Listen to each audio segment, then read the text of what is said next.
Not done. Good morning, everybody. It's 9:07, and this is the November 17th meeting of the Northport Village Corporation Board of Overseers. I'm John Spritz, the president. It's Michael Terrell. He needs the dial-in number. Mike, Lannon, did you call in on the call-in number?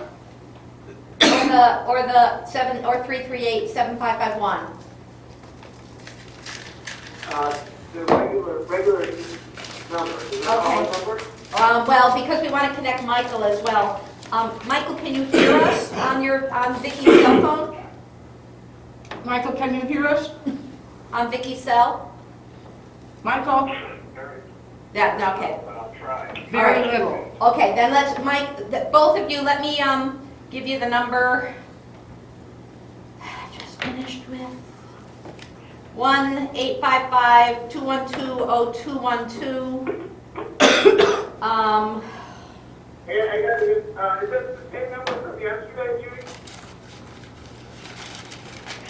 Yeah, I think so Can from you say Friday. the number again? Yes. No, that was my cell.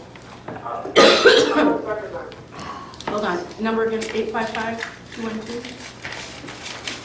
1-855-212-0212. I've got to get you the 946 number that goes with that. Sorry, just hung that up. Hang in there, everybody. We're going to make it work.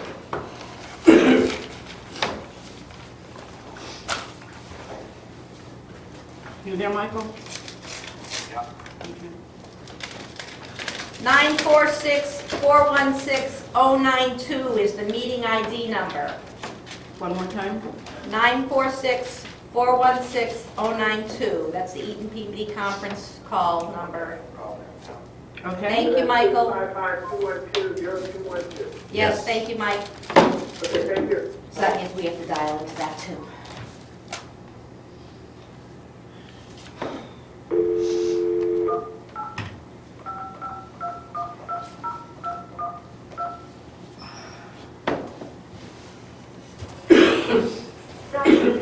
Share better. Please enter your access code followed by the pound or hash.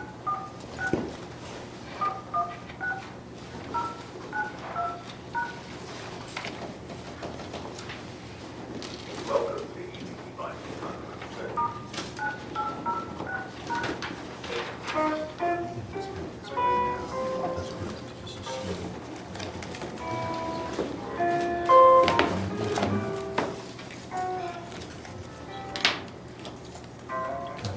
I have a bill for $4,000 against the combined total. So part of that was intended to be for the bigger project. So we'll consume all of this and another 25 which we will pay. I don't know what the status of this is. Enter your PIN followed by the pound or hash. If you do not know your PIN, please enter pound or hash.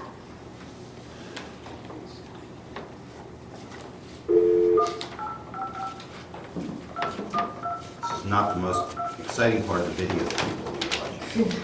Less interesting. Start meeting. Share better. Please enter your access code followed by the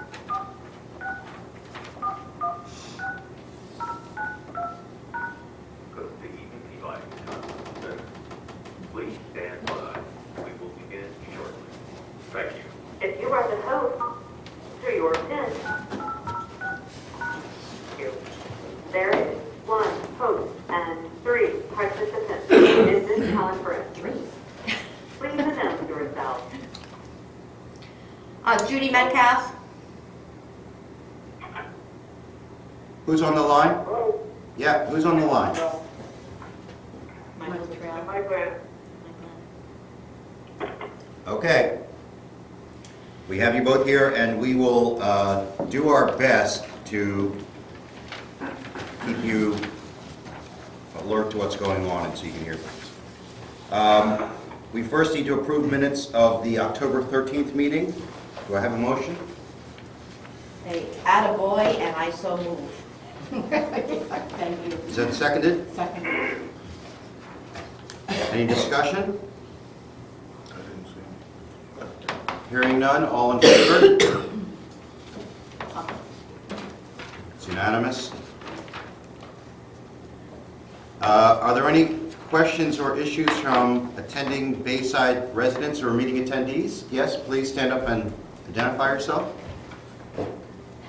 My name is Beverly Crowfoot. I have heard that there will be discussion about not staffing the village office, and I would like to say my opinion,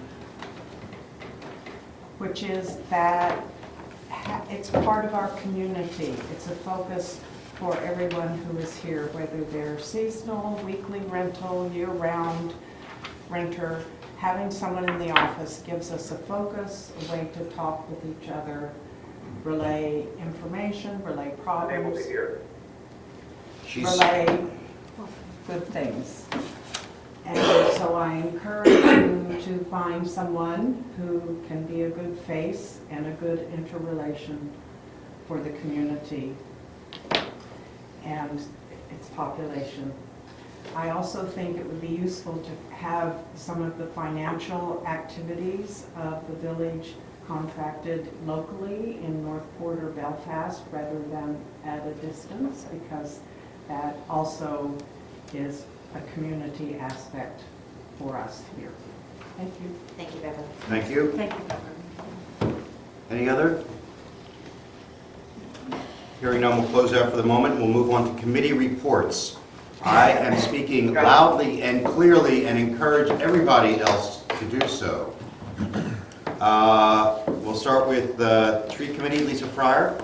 There's no new news to report at this time, as we haven't met again. Okay. Communications. Sorry, go ahead. I didn't mean to. You know, I had said earlier that the tree warden didn't have a report, so I'm not on here, but I do have some information. Is it appropriate to do this at this time? Since Sure. we're talking trees? Go right in. Just jump right in, sorry, Lisa. No. The project at the basketball court has not gotten off the ground. So Michael Terrell and I are going to regroup and see if we can find somebody using the same plan. Since I had designated money in the tree warden budget to help fund that project, I contacted our tree arborist, and he is going to use a little bit of that to do some of the work that has been identified to be done in the last, for next year. Okay, just so that we make use of a little bit of those funds. And I believe the trees, he has identified, there's some dead trees on the corner on West Street. And he said he would maybe most likely take a look at those. Okay. That's it, thank you. Thank you very much. That was- Bill. There is a complaint that came in on George Street. I can't hear. Bill There's a said. Can you tell me complaint. afterwards? Okay. Yeah. You can tell me afterwards. All right, move on. Communications. Ms. Fryer. Sure. In the notes, I just wrote down the 4 different times that we have communicated regarding the floats, office hours.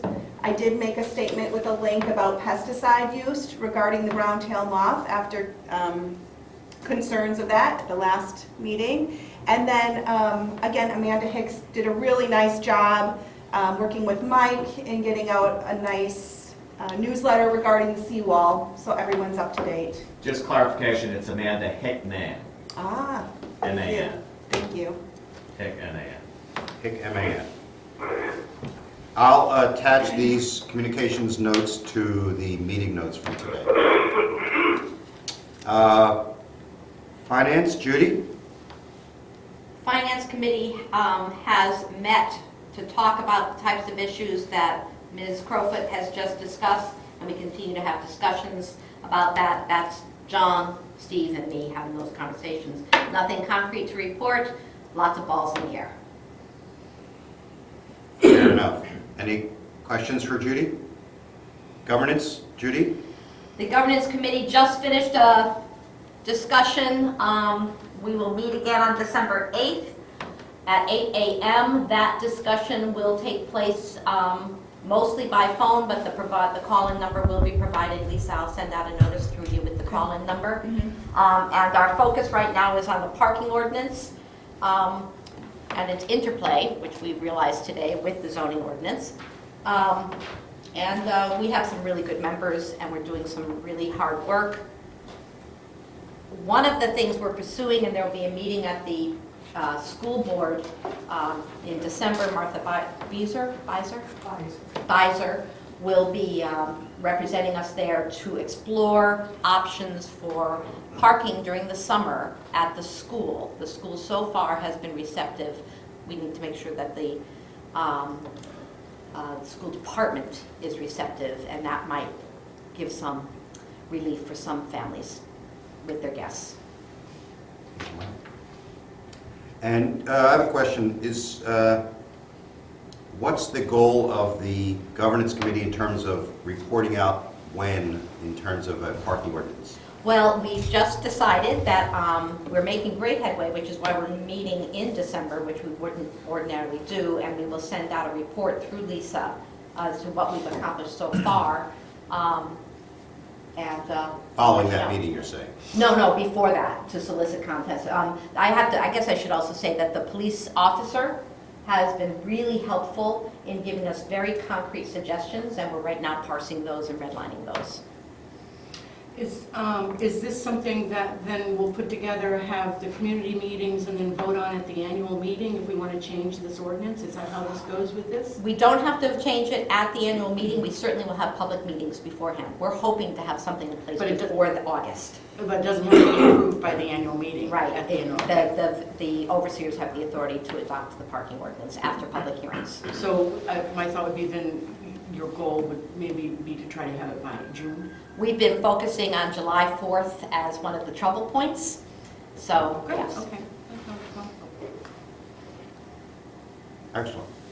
You want to talk about Dugan now, or when's Is that under governance? Yeah, sure, we can talk about Dugan. Another Not issue. Dugan, it's not Dugan, sorry.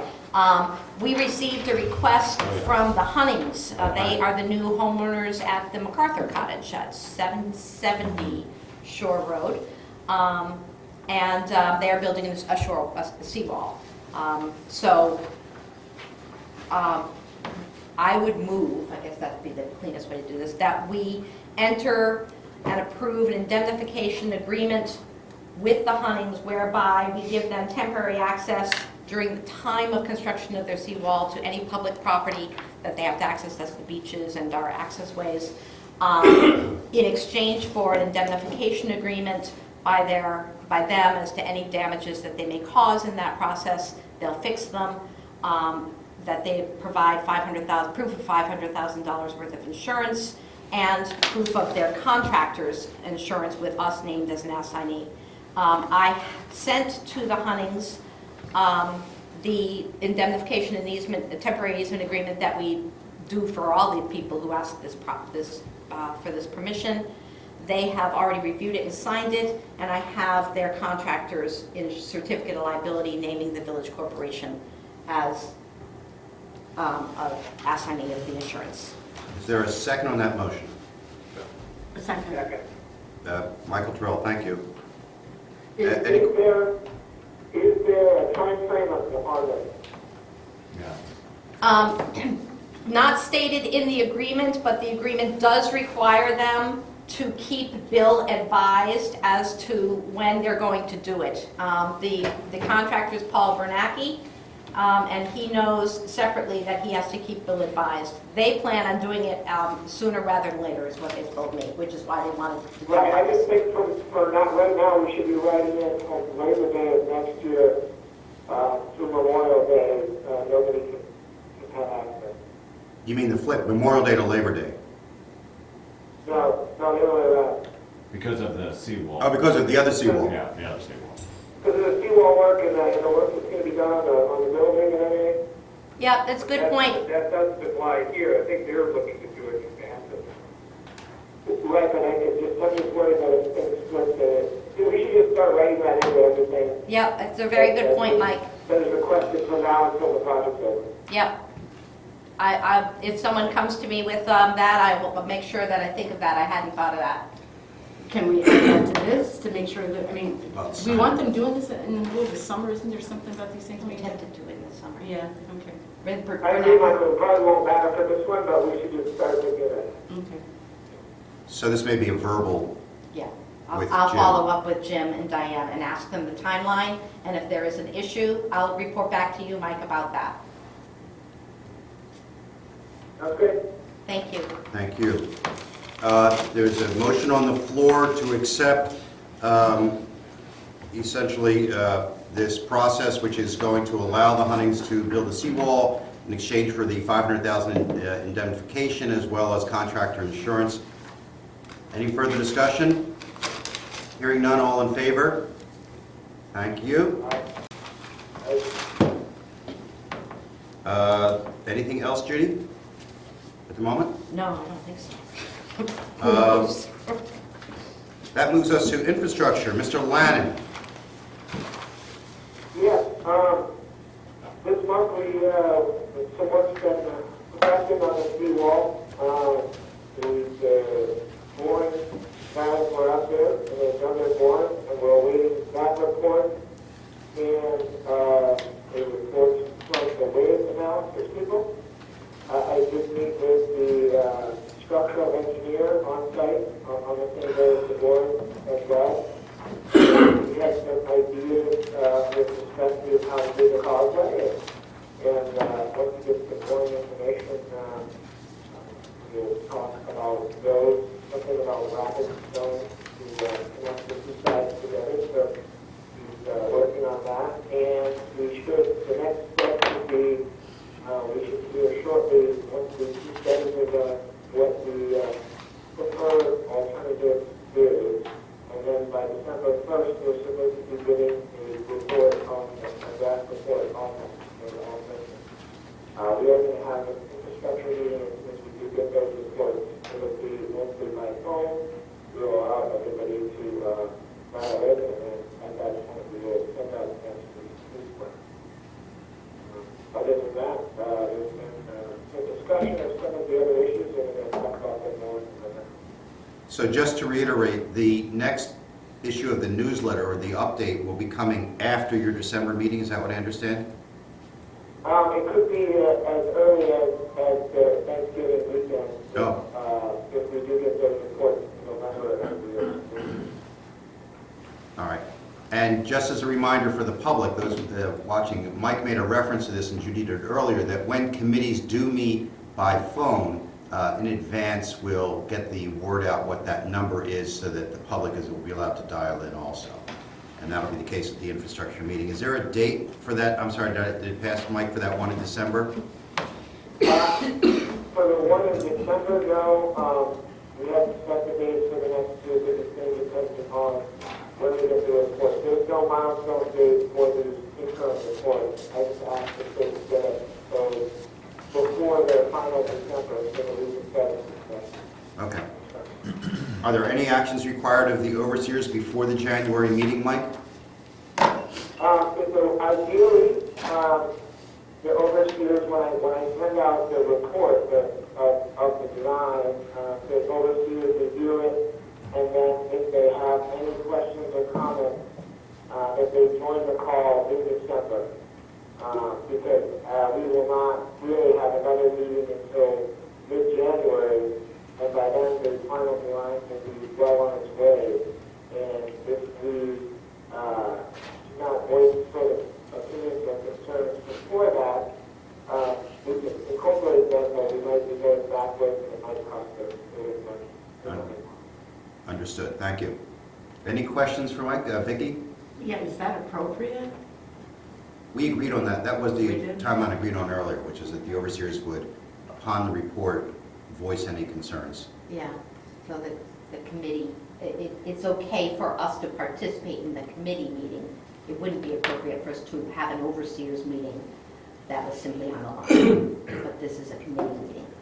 So we as the overseers don't need to approve the design? We do in January, which is why he's Right. encouraging us to voice any concerns we have at the December meeting of the infrastructure committee, because he doesn't want to hear your concern for the first place.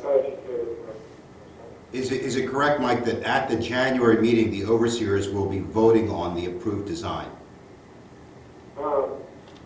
Yes, that would be the first time we would be available to vote on this. The overseers will vote on the design to approve it, not the approved design, right? Or the design as it's presented to us. You said we're going to vote on the We would be approved voting design. on the conceptual design. The conceptual design? Okay. But the final design package won't be till later, but it will be the final alternative. Okay, so my question is then, in December, when the design is presented, if overseers have a question, will all of us be included in the conversation about an individual overseer's question? At the infrastructure committee meeting, in that forum, is what I understand he's telling us. It's a committee meeting Oh, to which so anyone is anyone invited to can participate. join in and listen. Right. I see. Okay. So overseers, Yes, Vicki, for this meeting, I'm usually asking everyone that they might want to attend a subcommittee meeting just because of that reason. Yeah. Okay, my concern here is, this is not my expertise, okay? You're asking me to vote on it. I just want to be clear as to what my responsibilities are to gain an understanding of what's happening so I can make an effective vote. so Mike, just to follow up on that, is that it will be, I think, critical to come out of that meeting with some advance information for the overseers at the January When's this 12th meeting. again? He hasn't scheduled it yet. The January, so in advance of that, so that the overseers have sufficient information to vote at January 12th. Oh, I get what you're saying. All right, yes, okay. Right, the other question I have as to that timeline is, what we're voting on in January is essentially the design, isn't it, Mike? Because we talked at the utilities committee meeting about coordinating the project bids on the two different projects by February 1st, right? Well, in January, the final design won't be quite finished. It's supposed to be done first week of February. But the conceptual that's supposed to be, we're supposed to have December 1st is the milestone. We would be formalizing the final alternative. Throughout the summer and throughout the last few years, we've talked about multiple alternatives in style and size and length and so on. And so in January, the concept of vertical versus the riprap versus whatever will be discussed in detail. But the final nuts and bolts of how it will be built will be done in February. Well, that's pretty important. We will be because agreeing that's, with the conceptual concept for January, and then after that, we will be voting on accepting the final design and putting that bid over. Question for But, That doesn't answer. Jeffrey? but I believe I understand this correctly. The infrastructure committee needs the overseers in January to accept the conceptual design, which then allows us to keep moving for the final design in February. So the conceptual design that comes in December, it's important that we weigh in on that in January because that's what keeps the process going. Is that correct, Mike? Yeah, that's correct. Thank you. Yeah. But that still gets me back to the timeline for our bid, the publication of our bid.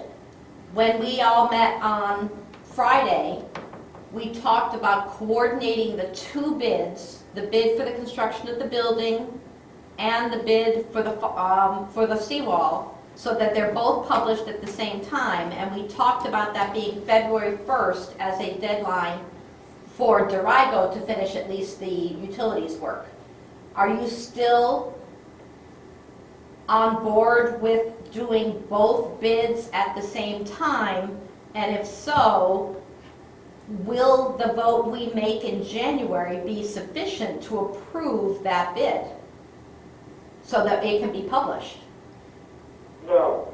I think the vote in January will be just approving the concept in December and then in the February timeframe, at our February meeting, we will be voting finalize the design. I mean, if the overseers prefer to vote in January and say everything is fine, put the two bid packages together with utilities, we could move forward that way. We just won't have a final product for people to review yet.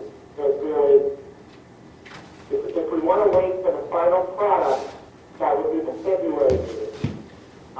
But we could vote in January, go out to bid with the information we have today, knowing that it will be finalized by the beginning of February and so on. Jeffrey?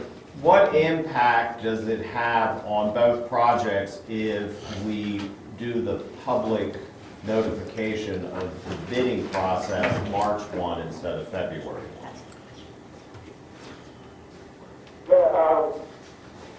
That February-March timeframe is the height of bidding season, so earlier is a little better. I think the main thing is Steve wanted us to get the numbers to him, the final numbers sort of February 1st, so he can start the bonding portion as well. So that we will have, and that can happen without obviously the overseers voting. So we can vote to move forward and do it. We can wait and have it ready so that in mid-February when we have that meeting, we can start the advertising now. So typically we have to advertise for a couple weeks before the cycle can start. So there will be some coordination there, but the goal will be by the February meeting, we will have voted on the final sort of package. So, What's the date of the February meeting? The February meeting is, I'll tell you in a second. so Mike, It's the I 16th. think this, thanks, Jeffrey. So Jeffrey's question is the right question. What impact does it have on the community in essentially moving the bid publication 3 weeks later than what we said on Friday? And I think I'm hearing you say that it wouldn't delay the project and wouldn't delay our ability to get the funding through the Maine Municipal Bond Bank. And I'm looking at Steve to see if he Yeah. agrees. I don't think, I guess I don't see this as a delay. We have the date of February 1 of the design packages being done. And then the effort is going through the bidding process. So we can get that information, we can start to advertise it, and then by the February meeting, we will be out to bid. Having unfinished the design on February 1st, I don't think we were ever expecting that we would be bidding it on that exact day. Because we will have to make sure that the packages coordinate, and also then we figure out how the bidding is going to work together. Yeah. I think the answer to Jeffrey's question is the same answer that Dick McElhaney gave on Friday, yesterday, a couple days ago, which was, we don't know who's going to bid these days because everything is so busy. So the sooner we get it out, the better. Okay. Mike, this is John. Two quick things. One is the February meeting date is February 16th, just to keep that in mind. And two, if at the January meeting on the 12th, the intent is to have the overseers vote on the conceptual design, but not the final design, can you please make sure that at that meeting, the overseers understand the difference between the two? Are we voting at the 98% level or at the 75% level? How much, what has to happen between the two? Because that will allow the overseers to vote with greater or lesser confidence about what a conceptual design means. Let's look at it this way. In January, we will be voting on the final design, and in February, we'll be voting on the final design with the final cost numbers associated. Okay. In January, we'll have estimated costs. Okay? It's the cost that'll be the difference. Yeah. Thank you. Vicki? But we're discussing here as to whether or not the bid is going to go out in February or March, which is before or after the overseers vote on the final design with the cost or the final design without the cost. This has changed, it's taken many forms, I'm not getting a lot of confidence here. It sounds to me like what you're saying is that the bid package will be published after February 16th. But it also sounds to me like it would be essential that it be published before our March meeting, if we're going to get anybody to bid, particularly because we have that date that Steve is looking up for the Maine Municipal Bond Bank. Okay. All right, we have already voted at the annual meeting for up to $1.6 million, okay? So when we have this vote in January, we'll be voting on something with a number that's under $1.6 million, but we won't know what the actual bond number that we're going to want to go for will be yet. Okay, but we'll have the concept, and the design will be done. And then in February, we will formally approve that final number. But it's my understanding that since the voters of the village approved up to 1.6, in some ways that is a formality in the board voting for that because it's already been approved. Is that not correct? I don't feel as though my authority is to simply vote for anything that's near 1.6 because the villagers approved a concept with the ceiling. I think that the voters want me to be looking critically at numbers and feeling as though I've done the careful analysis that they're expecting of me when we made that promise that it won't be more than 1.6, but we'll do our best to make it less than 1.6. I also think that, I'm sorry that I don't remember the Maine Municipal Bond Bank number deadline, but I think that we put ourselves in a very difficult position if we don't have the number in time for that February date. Lisa has just whispered across the table that maybe one thing we need to be talking about is moving the February date to an earlier date. What date? The February meeting. Moving the dates up so we can get the numbers and the votes in on time. Okay. So just for clarification, because just to make sure we all understand this. So in January, we will see what is in essence the final design with preliminary costs. And then we'll vote on that. In February, we will see the final design with actual costs. Is that true? Am I understanding that correctly? Yes. Okay. So the design's not necessarily going to change between January and February. It's between January and February, it's getting the firm costs. I mean, we will have a good estimate in January, and then we will have a better estimate in February, but we won't know the final cost until it goes up to bid anyway. That's true. Right, but the point is in terms of being able to apply for the funding, if we need a vote we need to vote to publish the RFP. That's not an infrastructure committee. We have to say, yes, these are the actual numbers that our engineers have told us. Put that out to bid. That's a vote. Maybe we need to do that prior to February 16th so that once we get those bid packages in, we will have something to go to the municipal bond bank with. Vicki, you've had your hand up for a while. So at this point, we haven't decided whether we're going with riffraff or a granite wall, which are two significantly different ideas as far as cost. So I am totally confused. Is the infrastructure committee that's going to make this decision one way or the other about that design? Oh, okay. No, the design firm is at this point, that's what we agreed to before. Design firm is. They're presenting one concept. They are looking at it internally, and all of the ideas that we've been presenting, and they are coming up with the one recommended concept, which is why the January vote is the important one. it will lock it down as the final concept. And that's what's going to be available December 1st, but we don't have a December meeting. So if anybody does not like the concept from the overseers or the public, that would be the time to voice their opinion before they get too far down the road on the final design, which is the concept, which will then become the final package.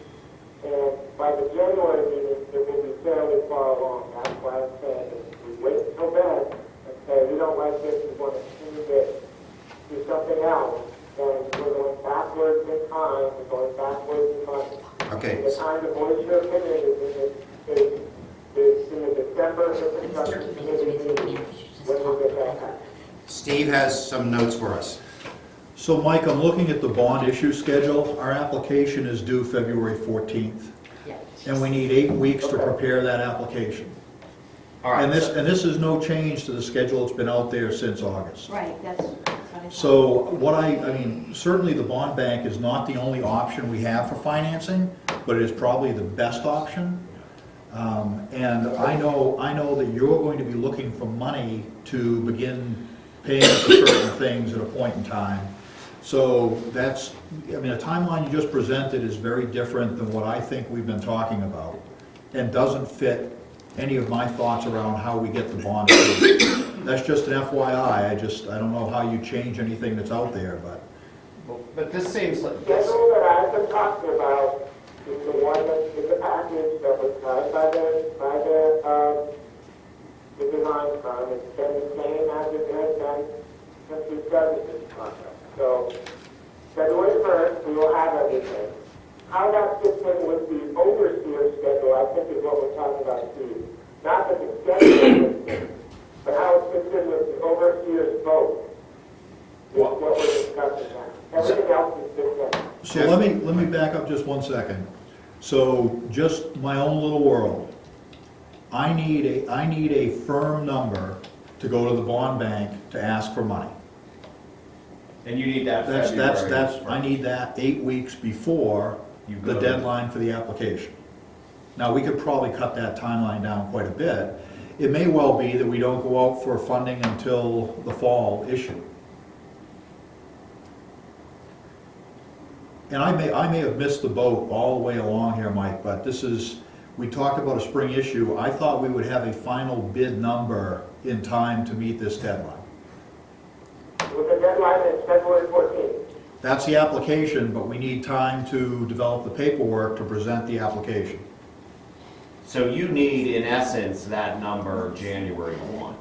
That would be great. I mean, I can talk to Dan Pittman, who's our bond counsel, and find out what we have for wiggle room. On December 1st, we should have a good estimate of the number. Okay, so here's We will have what, the final estimate, but we will have one that's, well, very close to what we think it's going to be. so this is an extraordinary project, which might necessitate the overseers modifying our general behavior.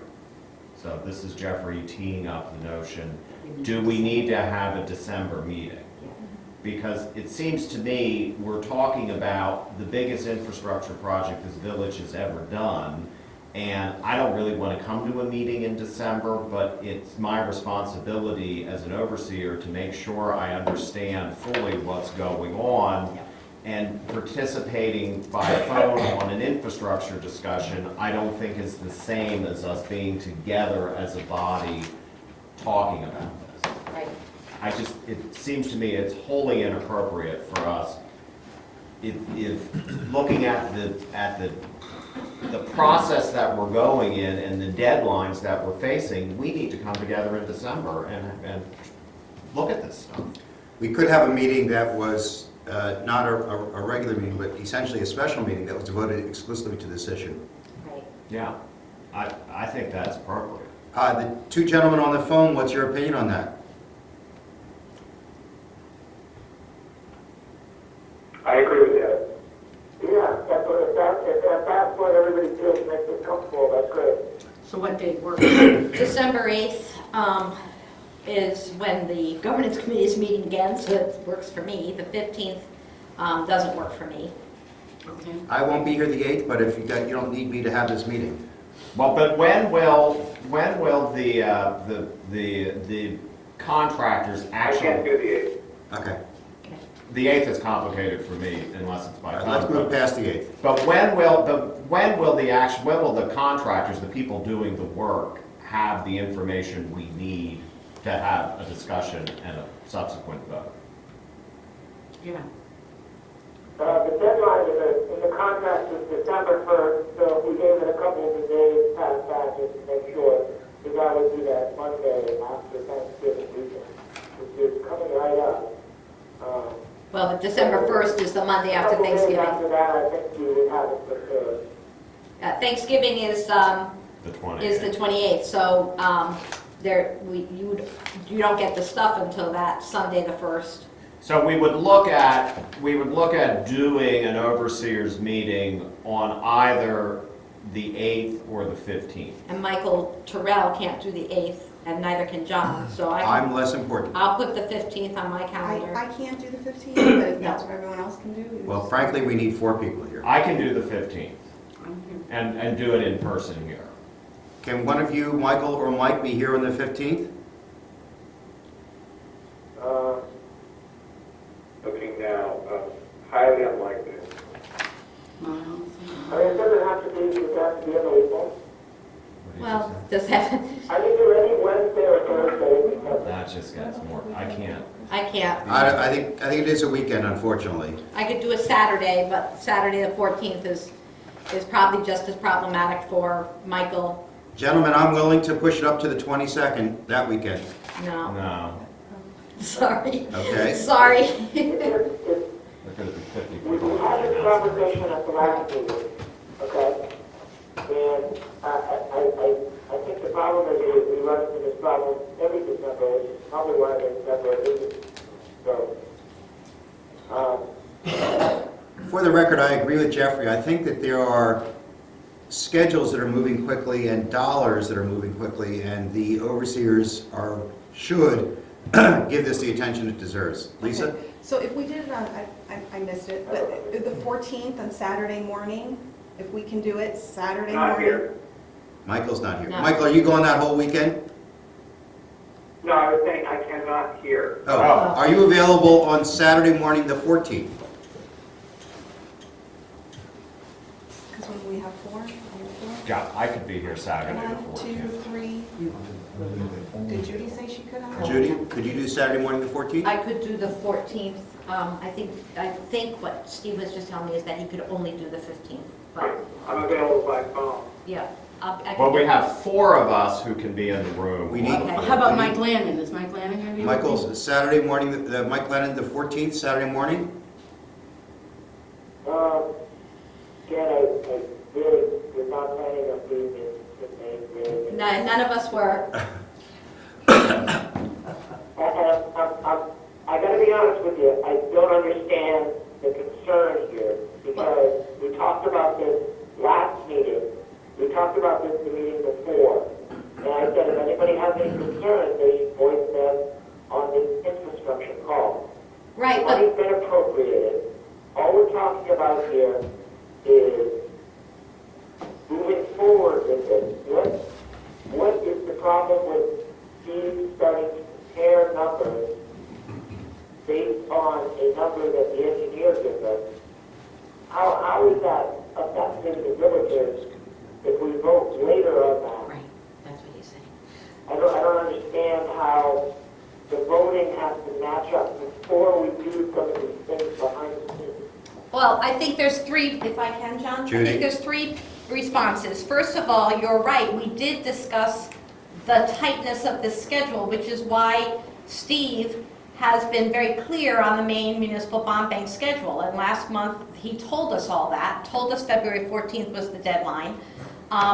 So that's one, you're right, and you've known all along, the committees have known all along how tight it needs to be. Second, the money has been authorized. There is no money to appropriate until we borrow the money. And we would be irresponsible at best if we didn't set up this timeline so that we could borrow money that's available to us typically at about 2.5% versus 4.5%. This is a huge amount of money. So then the third point is, we need to feel absolutely comfortable that we know what the concept is that we're going to be asking or telling, better said, telling the community we've adopted. So you're right, this is highly unusual to give up a Saturday during the holiday season. And it's a short holiday season because Thanksgiving is late. But there's 4 people around this table who are willing to change their schedule, including one driving up from New York and one flying up from Richmond. So I'm happy to give a Saturday to this project so that I can understand it better. I'm not. I'm spending way too much time on this as it is, and I'm not going to do that.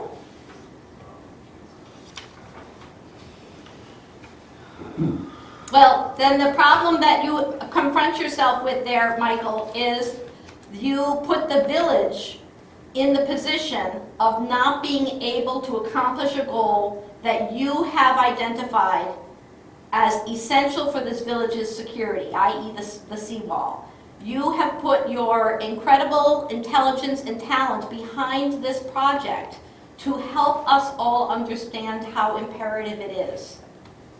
And I would suggest to you that while it is frustrating that you're getting pushed back by a lot of people who don't understand the engineering as well as you do, you need to set aside that and be here if it matters to get it done.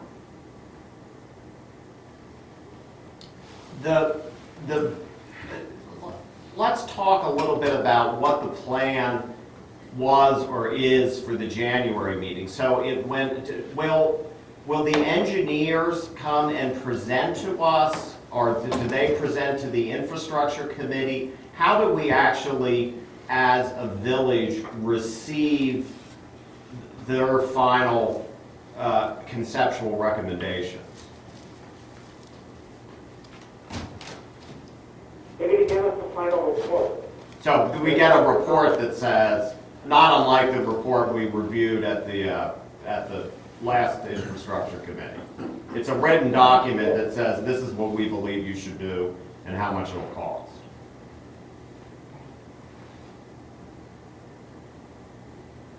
We're going to get a final design package from them. Okay. On February 1st, and we're going to get an interim conceptual design report on December 1st. Okay. There's no standard format for a conceptual design report. It's going to be whatever they feel they need to give us in order for us to understand what it is. Is there, And if we need them, they said they would be available for a meeting and or a conference call or whatever we decide. so if we asked them to be at the January 12th meeting, they could attend? Yes. Well, overseers, you need to resolve this. I think if Michael can't be at the meeting on the 14th, he can participate by phone. We will have had some stuff from the engineers before that on December 14th, and we will have some information as to how to proceed with the Maine Municipal Bond Bank so the paperwork can get started.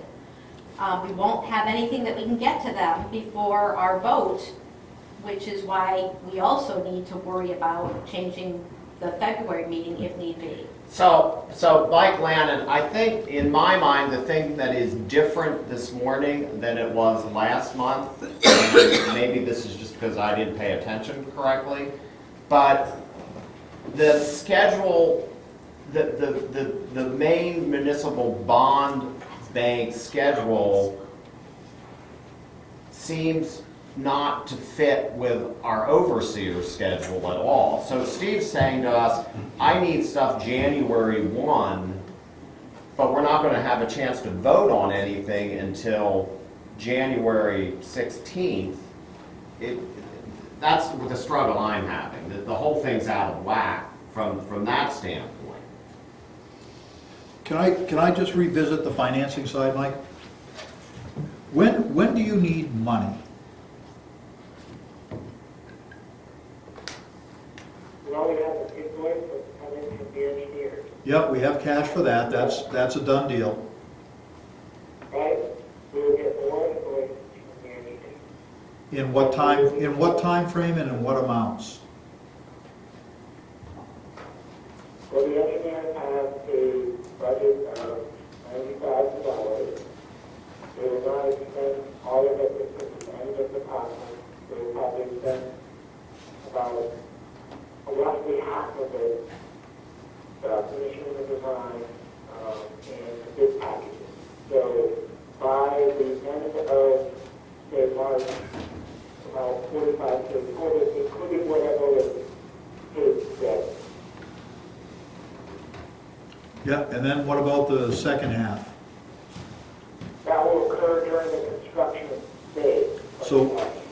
Okay, so one possible option, and this is all on the fly, so I need to think it through, but one of the things our bond counsel said we could potentially do is we could go for a fall filing, which would give us funds around the 1st of November. We have ample reserves, which if we were to pay them back, is sort of a moot point, so we could pay from reserves the $45,000 that are part of getting the engineering package and the bid package and all those sort of first step pieces done. Then we really don't need much in the way of money until we move into construction. Do I have that right? Exactly, yes. I mean, so that's an option. I don't know, I really have to think through the whole notion of what you can and can't do with reserves and whether you need approvals. We also, yeah, but anyway, that's. Did we anticipate, I think, well, we'll have to think it through. We did anticipate some, but I don't know if we did on the warrant. Well, part of the reason, no, so we're just fine with current spending. And part of the driver behind this whole approach was to give us funds to be able to continue to fund the project as we move forward. And those funds were going to come from a bond issue and potentially from a construction loan. So we're authorized to do, or we being the overseers are authorized to do whatever they need to do within reason and within the parameters approved by the voters to borrow funds and to move forward. It does not include drawing from reserves. That does not prevent us from getting a construction loan for, say, $100,000 sometime in that February, March timeframe to be able to pay the engineering firm, and that construction loan would be paid off by the bond.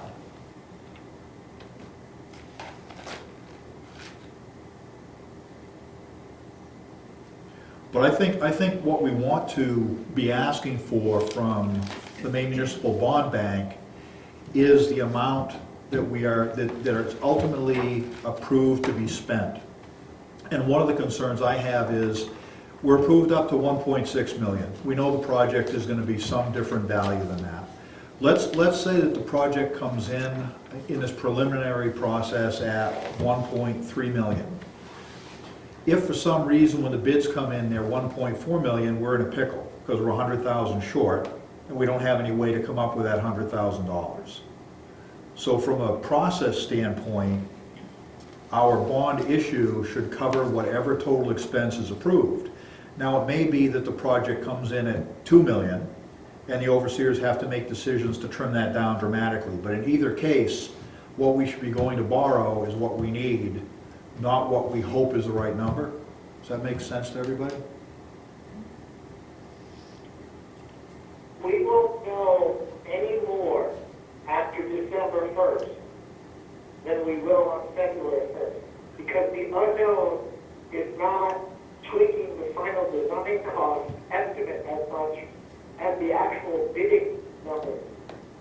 No, I understand that. What I'm saying is, if we take a two-step process, which we might have been in anyway, to do a construction loan to get us started, followed by a fall bond issue, the timelines change fairly dramatically. So we can probably generate a $100,000 construction loan in a matter of weeks. That would pay the engineers for the work they will have completed at the end of March. And then we roll the whole project into a bond issue in the fall. So, At which time we would have the bid numbers, correct? yeah, that was my question. When do we actually have the bid numbers? which is where we were started, which is The spring. we need to publish the bid.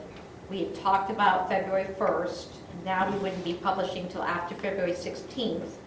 Mike has said that that 2 or 3 week difference won't make a dramatic difference in terms of the responsiveness. Or either way, you're getting people responding to in March. And to go back to Jeffrey's question at the very beginning, what difference does it make to the community if we don't publish the bid till after the 16th versus after the 1st?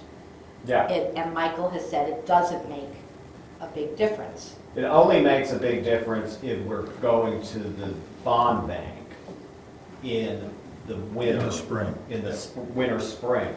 If we push the bond bank into the fall, then it's a non-issue. We'll have an approved bid. We'll have an approved bid and we'll actually have the actual numbers. Mike Lanham, what do you think of that? Now, I guess I don't understand why we're gonna get this cost estimate on December 1st. It's going to be a decent cost estimate. It might change a little bit. We're gonna add to that cost estimate our own factor because we don't know what the bids are gonna come in. That's what we would ask for in a bond. And then Steve would take that number, we would have from December 3rd or 4th or 5th, all the way until February 14th before the application is due to get that done. At the January meeting, we can vote on this, okay? We will have the concept will be already known. The number will be pretty much known. We won't have the final details, but we'll be voting on 70 or 80 or 90% of it as the details. The details that are going to come out between January 15th and February 1st are going to be things like what size is that last rock in the bottom of the wall. The overseers aren't voting on that in particular, so we will have everything we need. Now, I agree with Bruce, maybe we should take the February 16th meeting and make that a little bit earlier if we want to vote on final before the 14th day. But I still don't understand with what we presented 3 months ago is why that is not working. And maybe Vicki, you can explain why it's a concern now. I just don't understand it. Vicki? I'm really uncomfortable when you're asking me to vote on something that's conceptual and not actual. And I do believe that there are processes and procedures and protocols in place, especially in this situation, especially in a municipal government sort of situation, that are there for a reason. And it protects us from any unknown changes. So I will be the first to admit that I have very limited understanding about the engineering of this project. I do understand 1.6 million, and in that case, I have a tendency to go slower rather than faster. And so if we can come up with a compromise here that works with everybody, I would be in favor of it. But I am not, I'm really uncomfortable with asking to spend village money on a concept. Judy? I think Steve has laid out a nice compromise which would allow us to get as close to the final design before we put the RFPs out by allowing us to borrow privately, not through the bond bank, a number that will get Mike through his design engineering costs, which he's identified at about $100,000. 45 of which is the front end. So we can hold off the conversation about approval until we have as many answers as possible and still get the RFP out sometime after February 16th, but in March, so that we know then what our numbers are we're borrowing from Camden National, maybe 100,000, and then we're putting together a clear bid package for the Maine Municipal Bond Bank. I think that makes a nice, good sense. I still think that we should be looking at February sooner, the beginning of February, because as we discussed at the utilities meeting, this was all built around an RFP being prepared the first week of February, not the third week of February. Mike, does it make a difference to a design construction firm who we put the bid out in February, March, they get the bid, and we say to them, just so you know, the real money for this isn't going to happen until November. Does that matter? You mean whether they'll bid on it or not? Well, they won't know that when they bid. We're not going to say that in the bid, but Right. if we accept their bid and say, and by the way, the money for this is something that we're going to get from the Municipal Bond Bank, and we're not going to get that until the fall, does that change their willingness to do the job? It shouldn't, but I mean, having it in hand is obviously a better option. I guess I understand Vicky's concern. I guess one of the things that we need to keep thinking about is if we feel that we've got out ahead of ourselves in this process too much, we have many, many months before we're going to spend any of this money that we're going to talk about borrowing in February. We even have an annual meeting before we really spend anything more than the first $45,000 or $50,000. So I don't see how we can't just move along with what we're doing and keep voting, even if we're a little bit behind, because once all this stuff is in place, we're still going to have many, many meetings where people could come and say, let's not do this, let's not spend the money. And in the end, if we go to the annual meeting and somebody says, let's not do this project, we've spent the design money and that's it so far. And the money we spent on bidding. There's no intent to go at the annual meeting and have this project come up again before the villagers. It's Right. done. We voted on it. It's happening. So to answer your question in a different way, John, I think that given the fact that the RFP will say that the project cannot be started until after AIR, Right. even if we publish it in March, I don't think it's going to turn away contractors. It does invite or remind me that the November timeline for the Maine Municipal Bond Bank is an issue. If we think we're going to start construction in this September, we won't have the money. It would mean that we don't start construction until the following spring if we wait till November, because you need to have the money, right? Well, because you could do construction loans. But that's at a higher interest typically. For a very short period of time. You do it. So it's not, you I can mean, do it whatever with that 30-day rate loan. may be, and pick any rate you want to pick, we would make payments on that for a very short period of time. We'd be taking a loan out for a period of a year, perhaps. Maybe for, I don't have any idea, a couple $100,000, $45,000 to get the engineering done, $150,000 to be able to make whatever early payments might be due to the contractors for staging and setup. And we'll know what those numbers are, but whenever this is finally completed, we'll know what those numbers are. And so you're spending, what you're doing is you're spending a small amount of that $1.6 million, whatever that number is, in additional interest, which I think is going to be chump change. Okay, so it sounds as though with Steve's pathway to resolution, to compromise here, that we can accomplish Mike's schedule,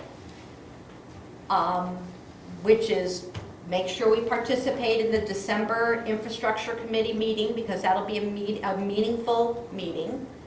We might not need a December meeting of the overseers, because we'll have a January opportunity to comment upon all the things we heard in participating in that Infrastructure Committee meeting. Theoretically, that will be an almost done design Then in February, at our meeting, we approve the RFP packet to go out to the Durago or the other Mike's engineers are putting together for us. We do some temporary borrowing to make sure that we hold our place on the project by moving forward with engineering and maybe some staging, and then do the bond package in November when we have the actual bids. I think for that to move forward and to assure that everyone's had a chance to digest that final design, we should be moving the February meeting to the first week of February. And everything else that Mike has proposed for the timeline still holds. I don't see a downside of moving that meeting to be more consistent with the timeline identified 2 days ago at the utilities meeting, which was RFPs ready to go after February 1st. I agree with Judy. I think that makes the most sense. And I think that's something good to set our minds to. If for some reason, when we're in this committee meeting and we have questions or concerns, then I think we do still need to look at a December maybe 14th meeting. But let's hope that during the committee meeting, it all sounds great to us, we're comfortable with it, then I think we go on as Judy stated. I think if there's concerns, I think that we do need to be open to meeting in December. I hope that's not the case, and we meet and everyone's comfortable and we move on with the process. So 2 things, Mike, this is John speaking. One is that all of the overseers, of course, need to be notified as far in advance as possible about the date of the December meeting so that they can have ample time to participate.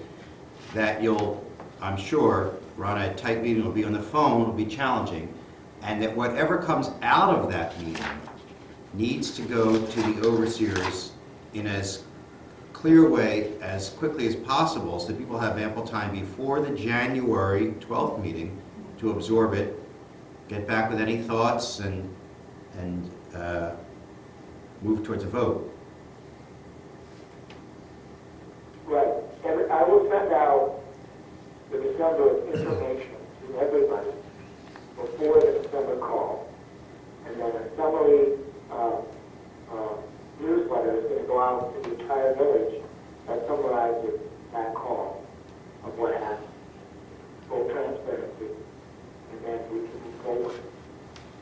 If there's anything in particular that's overseer related that is not in that newsletter, I can send that out separately, but I don't see how there would. There could also be a December overseers meeting that is likewise on the phone, not intended for any votes, but a public meeting on the phone to which people are invited, at which the overseers can discuss these issues, and in that way, we might be able to find a date that works for people without having to physically all be here.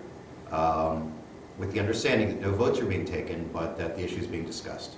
So yeah, just for clarification, I think if we were to need that, I think it's a good idea to just have that as an option, and maybe we won't need that. But the weekend of the 14th, 15th might work for people if they don't have to get in a car. So are I just we, have my company Christmas party that weekend. I just can't do it. Okay. are we talking about changing February, or, I think yes. Yeah. so Should it be Saturday, Saturday or Sunday is really the question. Sunday, February 2nd, or Sunday, February 9th? Steve, either of those work or not work? Good question.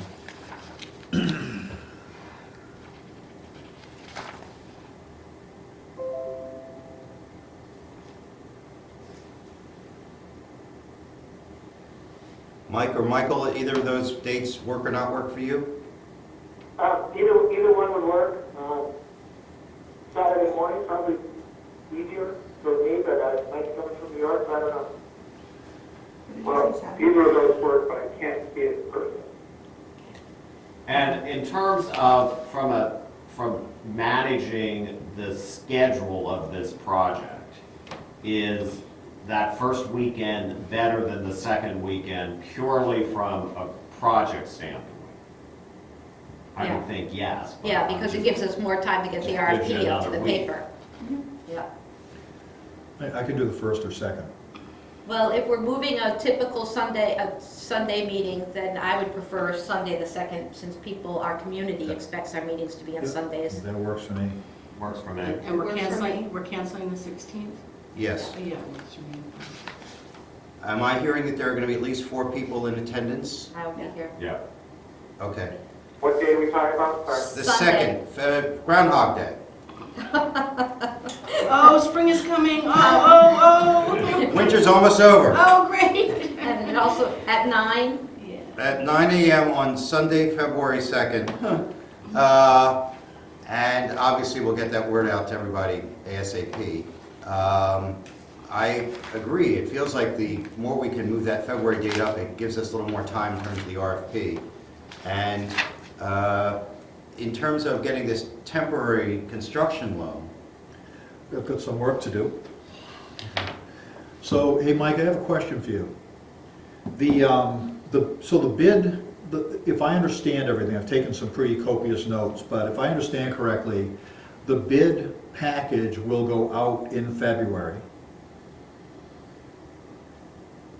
The bid package is going to go out in February. We need to advertise it. Yep. We can vote on in the January meeting, advertise a bid package before the bid package is complete. Yeah, and the other question is, when would you want responses from potential contractors? Well, we need to give them enough time to digest the material, so typically 2 weeks would be very short, 4 weeks would be plenty of time. So no later than mid-March. Yes. Great, thanks.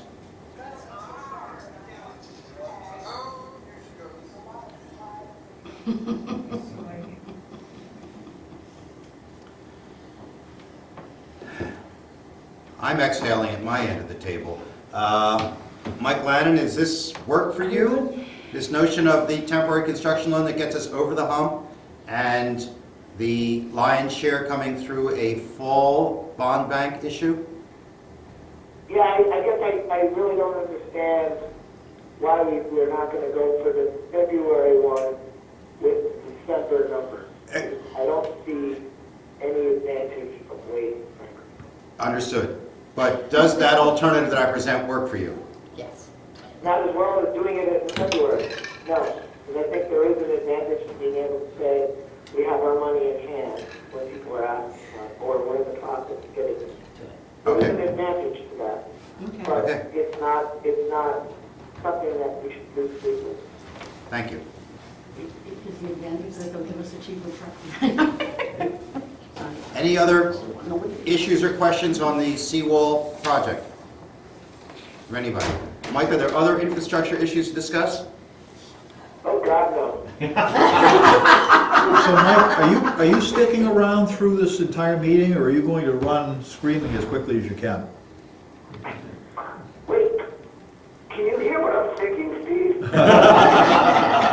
It's a telepathic connection we have, for sure. I think Steve wants to I'll talk. stick around for a bit. I just, because, well, I have some stuff in the treasurer's report that relates to infrastructure, but if you need to roll, I can cover those now. No, I'll wait. Let's do it in the right order, because you're supposed Great. to get through these committee meetings real quick, because that's why they're in the front, right? I was told. Got you covered, thank you. Thank you. Personnel Committee, Ms. Metcalf. Personnel Committee has not met. We tried valiantly to get a meeting scheduled, but it had to be rescheduled. All Personnel Committee members, which is Miles and Michael Terrell and Steve Kaz, have the job descriptions to review. We are trying to get something rescheduled. Miles is away until December, and Steve and I will talk about his availability. Thank you. And Michael, thank you for being on the phone on Thursday when we're trying to do that. Any other issues for the Personnel Committee? Utility Committee? Mr. Crowfoot's not here. Anything to say, Judy? We met on Friday. The plant is working. We have approved you all have a folded 11 by 17 piece of paper in front of you. That's the final design of the building. The bids, we approved Zerigo to put together, well, I said that's the final design. That's the design that was submitted to, That's the conceptual design. right, I was just starting to correct that. The final design needs to be prepared by February 1st. Zerigo's doing that. We approved that contract. It's going to be a $9,000 fee. And then the RFP will be put out. We talked about, as we've alluded to before, coordinating those projects so that we have disruption to the community with seawall and buildings, so those work together. We are on our second draft of the budgets. The budgets for the utilities trustees are typically approved by the overseers in December or January. We've been through 2 drafts. The sewer budget is a challenge because of the year-round testing, which translates into year-round personnel and translates into year-round chemicals. So we are working very hard on finishing that. The water budget looks like it's in good shape. We won't be presenting it to the overseers till January at the earliest for approval. So Anything else, Mike? No, that's good, that's good. And Gordon is here as well, if we should supplement anything. So the intent is that the chlorination building project would commence roughly at the same time the seawall project commences, let's say the fall. Right, right. Okay. They will have to overlap based on timing. That's what we've determined, and we've talked about them being included in each package so that we can make limits of construction so that if 2 contractors win the work, they can work together. It would be great if 1 contractor can win the work, but we can't make sure that that happens. We don't know how that will work out. Got it. Thank you. Any other questions for Judy on that? Safety Committee, Michael.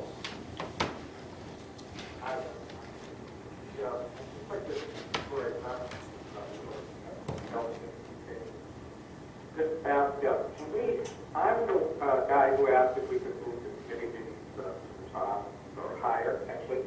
And I think it's slightly overcompensated in my view of how the agenda is laid out. That the committees are at the very top. I would benefit from a structure where the treasurer reports first and then the committee and then from there.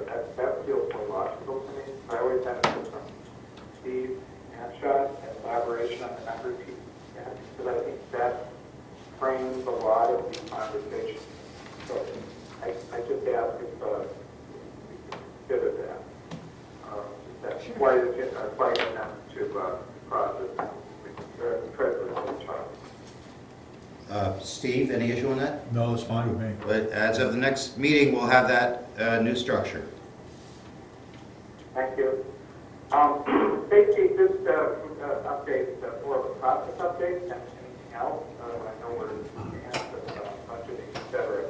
But we have started our on-season meeting schedule, or meeting process protocol. We meet throughout the off-season to begin to look at issues that were left over from the prior year or to tee up the coming season. And we met this week as part of that. To look at where we were budget, end of budget. Meeting happened a day or 2 after Steve sent his snapshot, so I just walked through technically, if I'm perfectly correct, technically under budget, neighborhood of 1,800 or so, but that's not a real under budget because we harvested so much of our, at least $5 grand of our budget was coming from the contingency. So my assumption is that that's not a number that we have to work with at all. From that, we wasn't positioned to give everyone a sense that we basically are tracking a bit under, at least by that last report, but maybe not when the final numbers are not improved, etc. So we walked through that, and we also began to think about next year, although we'll do that with some clarity later on. But just a couple quick items. The committee is looking at dock safety and signage on the dock about what's allowed, what isn't. And we had a good discussion about that. We're going to propose language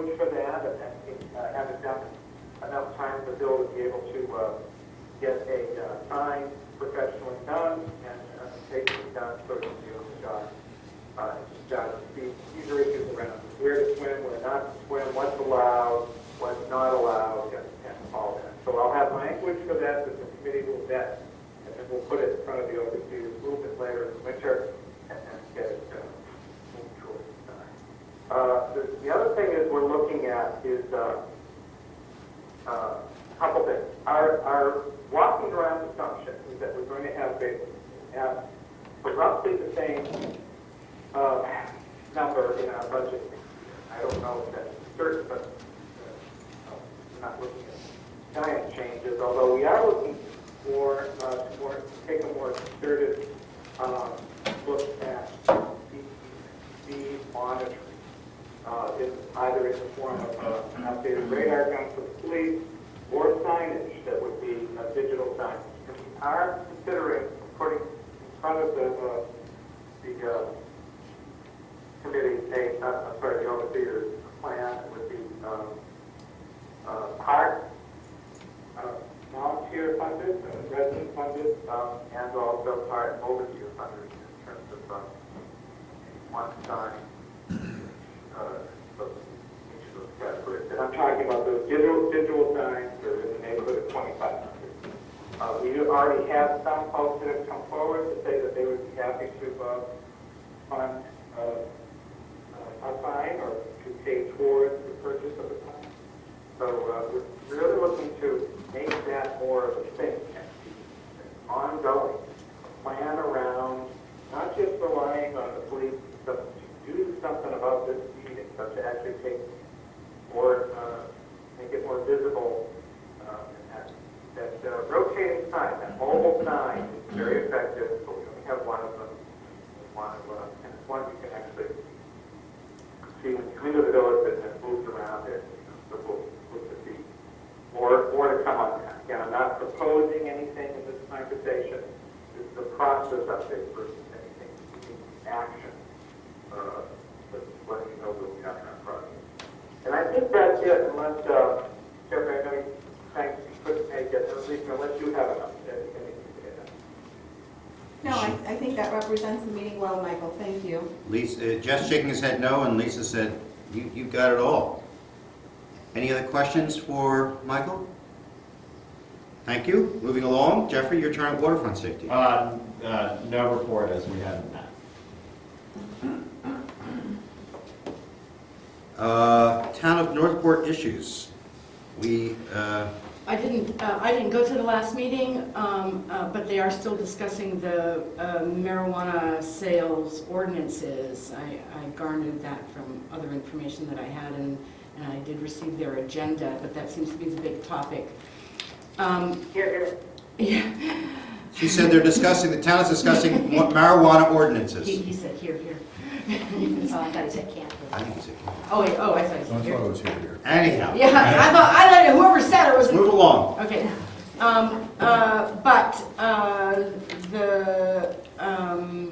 Well, actually, this isn't the town of Northport. Okay, so that's all. We have a note here regarding the Nordic Aquafarms update, and I got that. I can do that. Oh, well, I think John's also wants to summarize our conversation on Friday afternoon, the meeting. so there's a sort of Nordic Aquafarms committee, as it were, of Mike Lannon, Judy, myself, and Vicki. We had a phone call on Friday. Vicki was not able to attend.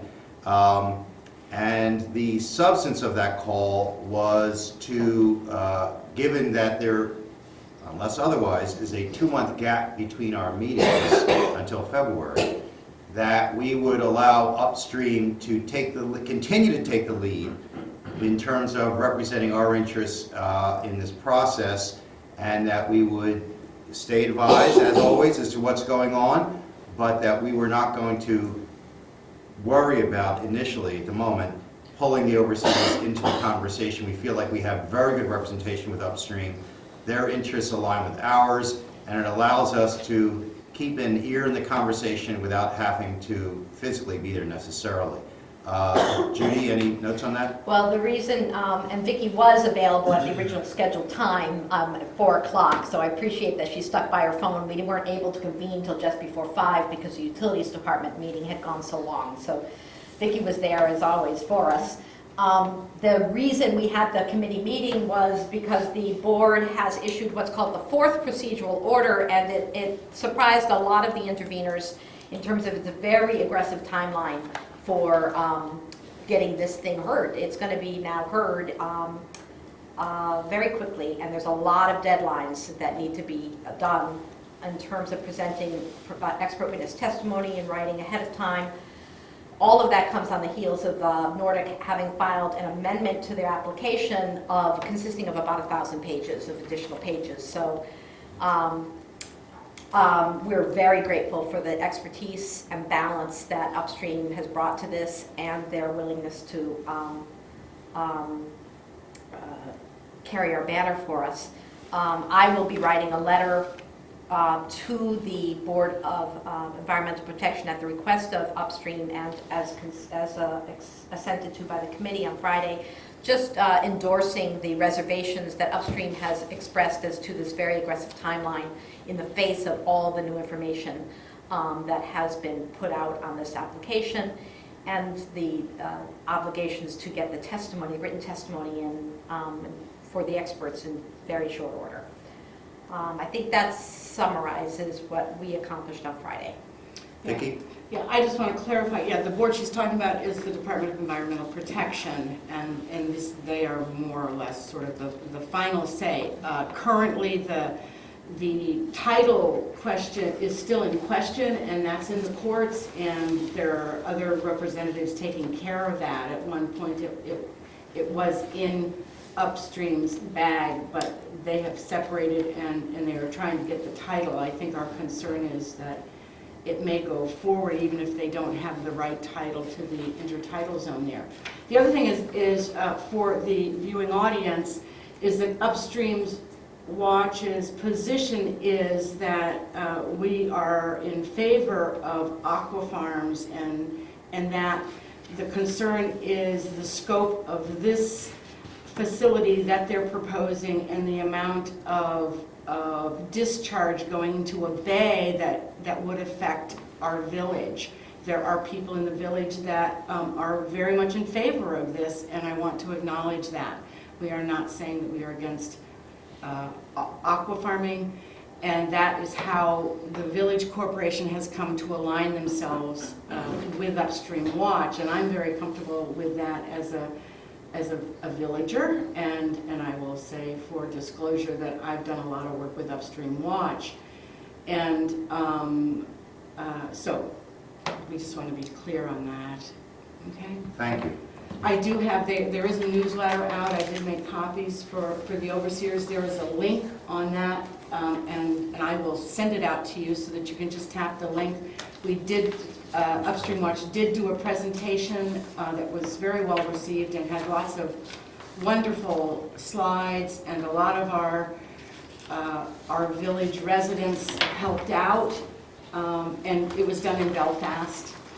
And if I can say, I do believe that on Giving Tuesday, Facebook is going to match any donations. So I am quite sure that we may have something on Facebook for Giving Tuesday if you have any desire to help fund we're in the expert stage. Man, those guys are expensive, okay, just want to say, but well worth the value that they bring to our discussion. And when is Giving Tuesday? Tuesday is the 3rd of December, the Tuesday after Thanksgiving. Good job. Any other issues or questions regarding Nordic Aqua Farms? Hearing none, we'll move on. Report of the President, nothing to say. Report of the Treasurer. So yes, I have some things to say. First of all, warrants. There are no invoices attached to these warrants. It's just one of those things that there was not time for me to put them all together. Hey, John, could you move me a second? Yep. Yeah, we're putting warrants around. There are no invoices attached to the warrants. There's a stack of invoices in the other room if you'd like to try to match some stuff up. My apologies, just one of those things where there were not enough hours in the day to do everything. So, old business, starting with our accounting firm, they have proposed a rate increase. We already knew some of it. I have some more details. Their hourly rate is effectively $220 an hour, which converts to a monthly fee of $2,200 to $3,300 a month, which is ludicrous. So needless to say, I'm recommending we change accounting firms. The principal accountant who managed our firm, managed our account before the merger with Markham, Mike Kelly, is part of the firm Kelly and Brown LLC, which has 6 employees currently, bringing a 7th on board, primarily a tax accounting firm, as so many of these people are. His rates would be more in the $60 to $75 an hour rate, which brings us back to where we've been for the last 3 or 4 years quite successfully. I have a lot of faith in him. We have a history of him working with the account. He knows how we operate. There are some things that Markham has put into place that might be great for a Fortune 500 company that frankly don't make sense for us. So at some point, I'd like approval to make a shift. Now, I know that Beverly recommended a local firm. When we went to Portland in the first place, I spoke to every firm in Camden and Belfast that I could find, and none were suited to the task. So there may very well be changes that would make that workable. I don't personally have the time to pursue that at this point in time. John came up with another firm in Portland whose rates are cheaper than Markham, but significantly higher than Kelly and Brown. So one of the options we have is we could still do some investigation, and I don't know who we is, it is not really me, to talk to anybody and everybody you'd like to. We can take our accounting information and just kind of put it in the pile, because the next time we'd be doing anything is early December. So that's a pretty tight time frame, but it's a 2 to 3 week time frame to explore other options. And if there's one that really seems feasible, consider going there instead. So Beverly, I don't know if you have any firms specifically in mind, one way or another, but I've done that work before without success. I had hoped to keep it here in the greater Belfast area. Well, I know previously the village had worked with Madeline Tomlin Associates, Tomlin Accounting.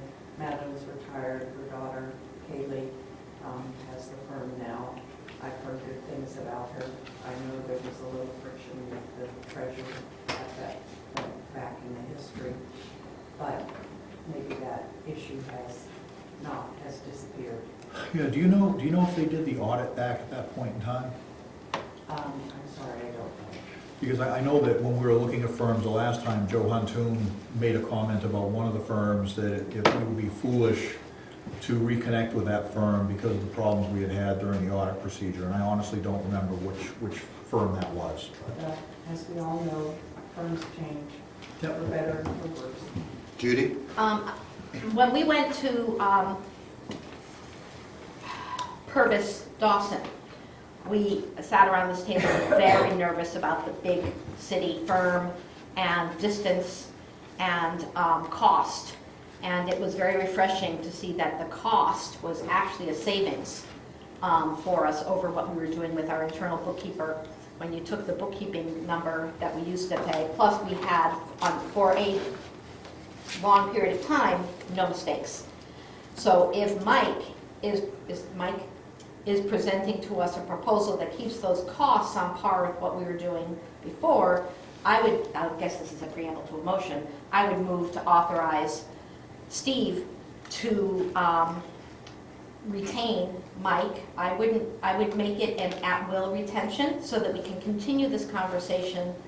I guess that's the end of my motion, and then I'll say something. Is there a second on that motion to authorize Steve to essentially leave Markham and move to Kelly and Brown? I agree. That's Yeah. Lisa's seconded. Any discussion? What is And it? you said that's a month by month thing, is that what we're voting? I said at will. I didn't say month by month, but until it leaves open, we're not subject to a contract to them for a year. We have never had a contract with anyone, so it's always been at will. Right. Okay. What is the name of this firm again? It's called Kelly and Brown. It's in Portland. It's Mike Kelly, who used to be the person who oversaw our finances here. What I was going to say is I think it's an important conversation to have in the context of the staffing of the office manager. I think one reason that Kelly was able to do this so economically for us is because we had reliable, present managers, and we need to wrap our head around that. So that's why I'm saying that it's not a forever decision. We need to realize there are many moving parts. Yeah, and our choices really are to continue with Markham at a rate that we can't afford, or make a change and see how that goes. And no matter where we go, it's going to be a see how it goes sort of thing, much the same as it was with Markham. Initially with Markham, the work was being done in Portland by the same gal who'd done our work at Dawson Smith. When she left, that's when things moved to Connecticut and things went south. and not just to Connecticut. Really? Yeah. Vicky? Just want to clarify, you're asking that this move be made immediately? Yeah. Okay, just clear. Correct. Any further discussion on the motion? Hearing none. I have some. Go ahead, Mike. Yeah, we talked this subject before, about this restriction before the cost increase. Steve had mentioned that, you know, if we wanted to look at other places, we should go and explore it ourselves. I did call the council person in Belfast, and it seems like it might be a good fit. When would be the time to consider something like that? It sounds like we need to do something immediately right now, right? Then would we be looking for something more long-term, or is this going to be at-will thing is expected to be for some time, or what's the timetable? So this is going to sound very clearly like I'm passing the buck, because I am. I'm a short timer. So I'm looking to get our costs back to where they need to be. I have an immediate solution that does that. And then I guess it's up to the overseers to decide what path they'd like to take forward. I don't, much the same as you, Mike, I've put a lot more time into this than I really have. And it's not a problem per se, it's just that I don't have more energy to expend to make those kinds of changes. The amount of time it took to convert within Markham, within Dawson Smith to Markham, same people, same firm, was significant. And if we move to a completely different firm, we're going to see a similar amount of time investment required. That's not necessarily a bad thing, just something that I don't think I'm going to wrap my arms around during my remaining tenure. Fair enough, Steve. Fair enough. You know, just, Okay. and I don't think it's a bad idea. As I said before, my initial thought was I'd like to stay in the greater Belfast area because I think we are part of the community. But I was not able to find a firm that met our needs at that time. And to Beverly's point, things changed. Right. Can you, I have looked at a little bit. She's newer, and she does the art, the Waterfall art in Belfast. So it's like, it used to be the right size for us, but I don't know how we would do that. I can understand how it wouldn't happen under your country, so we could look at that later. Why don't, Mike, if you'd email me that information, and Beverly, if you'd email me Madeline Tomlinson's firm's or her daughter's firm's name, that'd be great. So I'll coordinate the information. can you remind us your timeline? Mine? Yeah. Annual meeting. Okay. Second Tuesday of August. Okay, I just, Yeah, and my intent is to continue on the finance committee. okay, So I'm not just gonna disappear, but the day-to-day stuff is gonna go away. okay. There's a motion on the floor to retain Mike Kelly. There's some discussion about other names. I don't know how that affects the motion.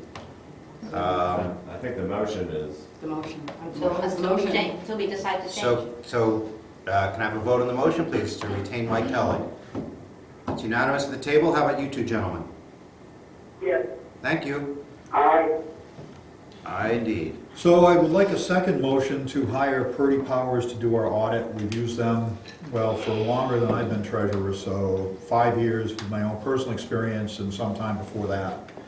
This is really kind of a formality, but we would otherwise have to go seek out other auditing firms and try to figure out who we wanted to use. They've done a great job for us from my perspective, so. I move that we approve Purdy Powers to prepare the audit of the 2019 books second. for all entities. Moved and second. Aye, already. I guess we have a vote there. All in favor? Aye. Aye, I do indeed. have a question about that, Steve. You do anticipate that they may be tearing their hair out a little bit. Or do you think that it'll be within the same budget line that we have usually approved for them? It's pretty. Is there another question? Well, you've done a good job of I- answering, of getting a lot of the mysteries solved. Yeah, Right, is that- I don't know. Okay. I don't know. So the town of Northport voted to give the community $25,000 as funding toward village operations. I requested the payment, they approved the payment has since been deposited by the town, so that money's in the coffers. Thank you, Northport There Village is- taxpayers, Yeah, which good. includes us. And the town is so easy to work with from my perspective on financial issues, so that's great. One thing that come up as I started digging through financials is that we implemented pest control in the community hall 2 or 3 years ago because Bill couldn't keep up with it and it wasn't working. That's $852 a year, which currently general government pays for it in its entirety. And in my opinion, it should be a three-way split with utilities. Just need somebody to tell me whether that's acceptable to them or not. If you think about it, the vast majority of what occurs in this building from a village operations perspective is utility related. We talked about that at the utilities meeting, and the draft budgets anticipate our sharing in the pest control, if that's a way for you to get an answer to that from the trustees' point of view. I think more problematic on the village, on the pest control is that they do keep increasing the price dramatically. Maybe it's time to shop a new one. How do you, I don't know where that information came from. I've seen a thing that came through that where they've been bought by somebody else, and I have got stuff from other people that their rates have gone up. We haven't received it. Yeah, I didn't think so. And we do have issues in terms of their access. We're paying that monthly rate, and because the office isn't open, they're not able to come do the interior stuff. So we have to work that stuff out. We don't want to pay for a service that we're depriving them of the opportunity to do. That's not a reason to keep the office open 24 hours a day. I get it, but these are things. Well, that's fine. I think that falls to Bill to make those changes. I'm just concerned about what we do with the funding. Yep. So I have that answer, thank you. We don't need a motion then? No. Heather? No. Utilities basically said we'll take it gladly. So this is that time of year where we're really wrapping things up. So I have this estimated variance to budget that I sent out to everybody, and there are some things that have changed, which is always the case. But I want to walk through very quickly the thought process behind it. The large amount of information above the first blue line are just variances to the operating budget for the village. There are some things that are better than budgets, some things that are worse. Most of that is forecast year-end numbers, so at the end of the year, we will have spent $10,000 plus or minus more than was budgeted due to variances. Now, there are some, that's expected because we use the contingency fund to offset that in many ways. We've talked about that repeatedly. The next line down with contingency budget spending basically says we had $19,000 in the budget, and if we apply these operating variances to that number, that leaves about $8,800 worth of funds that are currently unspent. That number, I'm here to tell you, is not correct. It never is. There are some other items not listed in this that are up a couple $100 more than we should have spent, down $300 from what we plan to spend. But I think it's representative for purposes of trying to figure out next steps. Now, there are some changes since I sent this out. Bill now has a bill for the transmission. I recommended holding back $2,500. The bill is $250. So we've $250. So Yay, we've, Billy. yeah. Really, yeah. So that gives us $2,200 more than was stated here. In addition to that, the tree budget, I did not put in the full year budget. I put in a partial year budget. Thanks, Vicki. So there's another $1,600 worth of available funds. Now, Mike Terrell, you had talked about safety and money and under budget, over budget. At this time of year, I sort of look at everything and say it's just one pool of money, and that the overseers need to decide what they would like to do with this, if anything. From a practical standpoint, if it is not spent, it flows to reserves, which is not a bad thing. But there are always things that we've talked about as, gee, it would be nice to take care of. So here's sort of a list of things that I have come up with. I hope we never have another meeting with overseers on the phone without some different kind of phone system. Because this is utterly ridiculous in terms of difficulty for everybody to hear, value and participation. So for my purposes, I would suggest the overseers spend some of this money to put in a good phone system so we can do this and do this well. And I don't know what amount that is, but I guess I'd ask the overseers to figure out how they want to honcho that, what amount of money they want to allocate, and just set it aside. Jeffrey, weren't you tasked with? I did some research in terms of getting a new contraption like that. And it looks to me, there's this company called Polycom that tends to be the best practice. A device like that is designed for a larger room is running around $1,000 at Staples. And so that's one option. There are other things, I mean, we could spend any amount of money we wanted to, but to replace that with a modern, to replace the hub with a more modern hub with a better microphone system is probably going to be about $1,000 for a room this size. So, what, Go ahead, Michael. Yeah, well, I can't tell. We, I believe, have a Polycom system. That is a Polycom. this, Dated. no. No, it's no. a VTech. It's VTech. Okay, well, Polycom is sort of best practice. What we need is a Polycom that has individual microphones. The key issue here is you can't hear, so we need several more microphones. So whatever it is, it has to be something that's just based in a central module. And then they're like the spider things. Right. So we just need 2 or 3. We can Yeah. share on each side of the table. So, One for up there, one for here. Do we need a motion to authorize somebody to investigate and spend that money? Yes, And so if the research on the base model is 1,000, would you all feel comfortable with 1,500? I would recommend 2,000 just in case. Okay. As a not to exceed number. Not, Yeah. as a not to exceed 2,000, just because you don't know what the variables I are. second. So Well, I can't put a motion on that. I move that we authorize who wants the job to investigate and spend up to $2,000 on an updated microphone and audio system. Oh, I go past Staples every day. You said Staples? Well, Oh, this you is got online, online. so.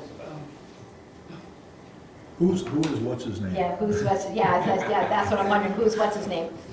Who's gonna do it? That's a Jeffrey? motion. Is there a second on that motion? I'll do it. So I authorize Vicki. Second. Can I just? Thank you, Vicki, Michael. do more work. Communication. Okay, the second bucket is all safety related, and notwithstanding the opportunity to go out and get donations for signs, all those things take time. So in order, I think if we're doing a donation campaign, that would probably kick in the summer, which would be wonderful. What I would propose is that you use some of this money to front load it by buying the signs now and trying to generate donation income next year that could be used for other purposes in fiscal 2020. So I don't know how you all feel about that. And we were talking about signs, particularly on the dock for the waterfront, right? Is that what you said, Michael? No, I think Steve's referring to speed signs. The speed- Oh, speed signs. Speed Yeah. signs and crosswalk signs No, and we agree. crosswalk painting if that's required, No. or whatever. We're it going might to be. do that too. But the notion was to use donated money to possibly purchase some of the equipment we need to handle the speeding issue. Okay. Because there's a lot of interest around the village Yeah, speeding. about speeding. So, do you have a number you want to propose for that, Michael? Do you want us to propose a number from this excess cash? How much is there? We have an estimated, we have 8879, but we just spent 2,000 of it.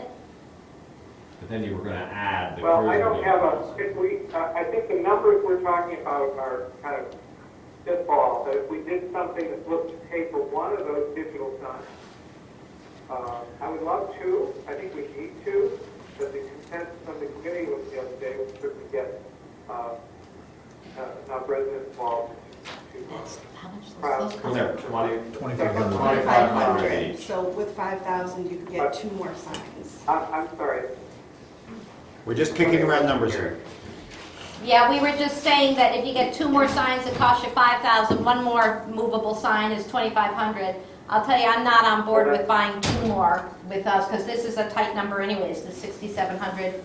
Yeah, so one of the things that we can also do, I mean, we can spend some now, and I think the phones are really important, and I think another speed sign is a good spending.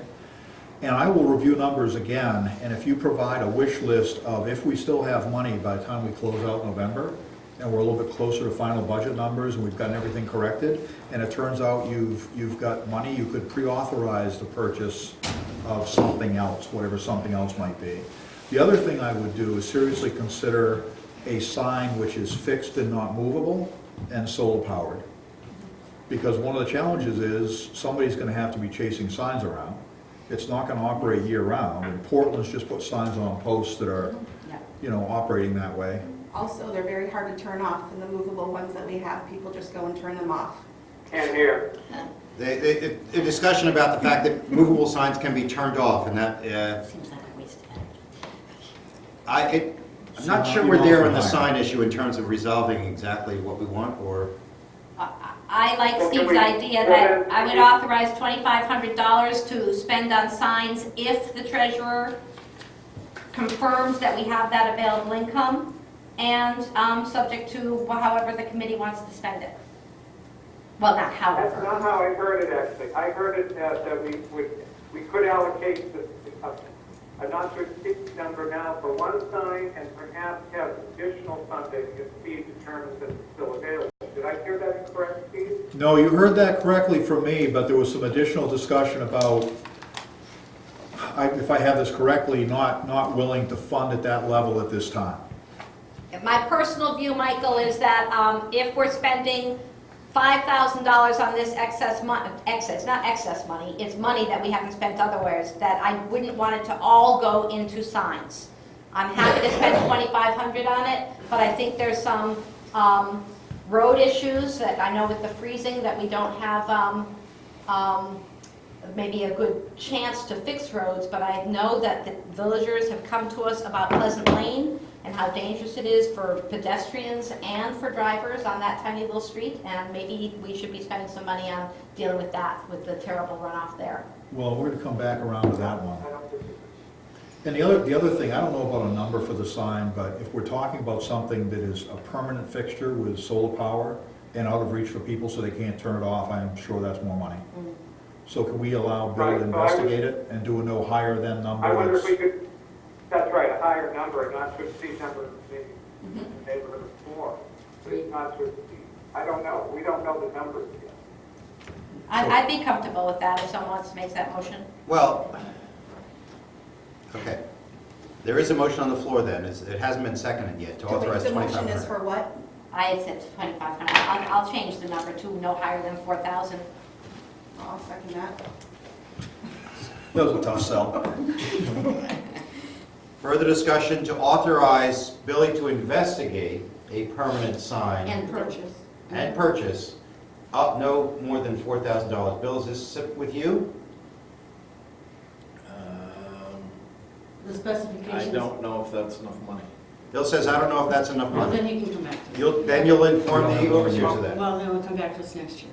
Well, so here's a Enough challenge. money when that price goes.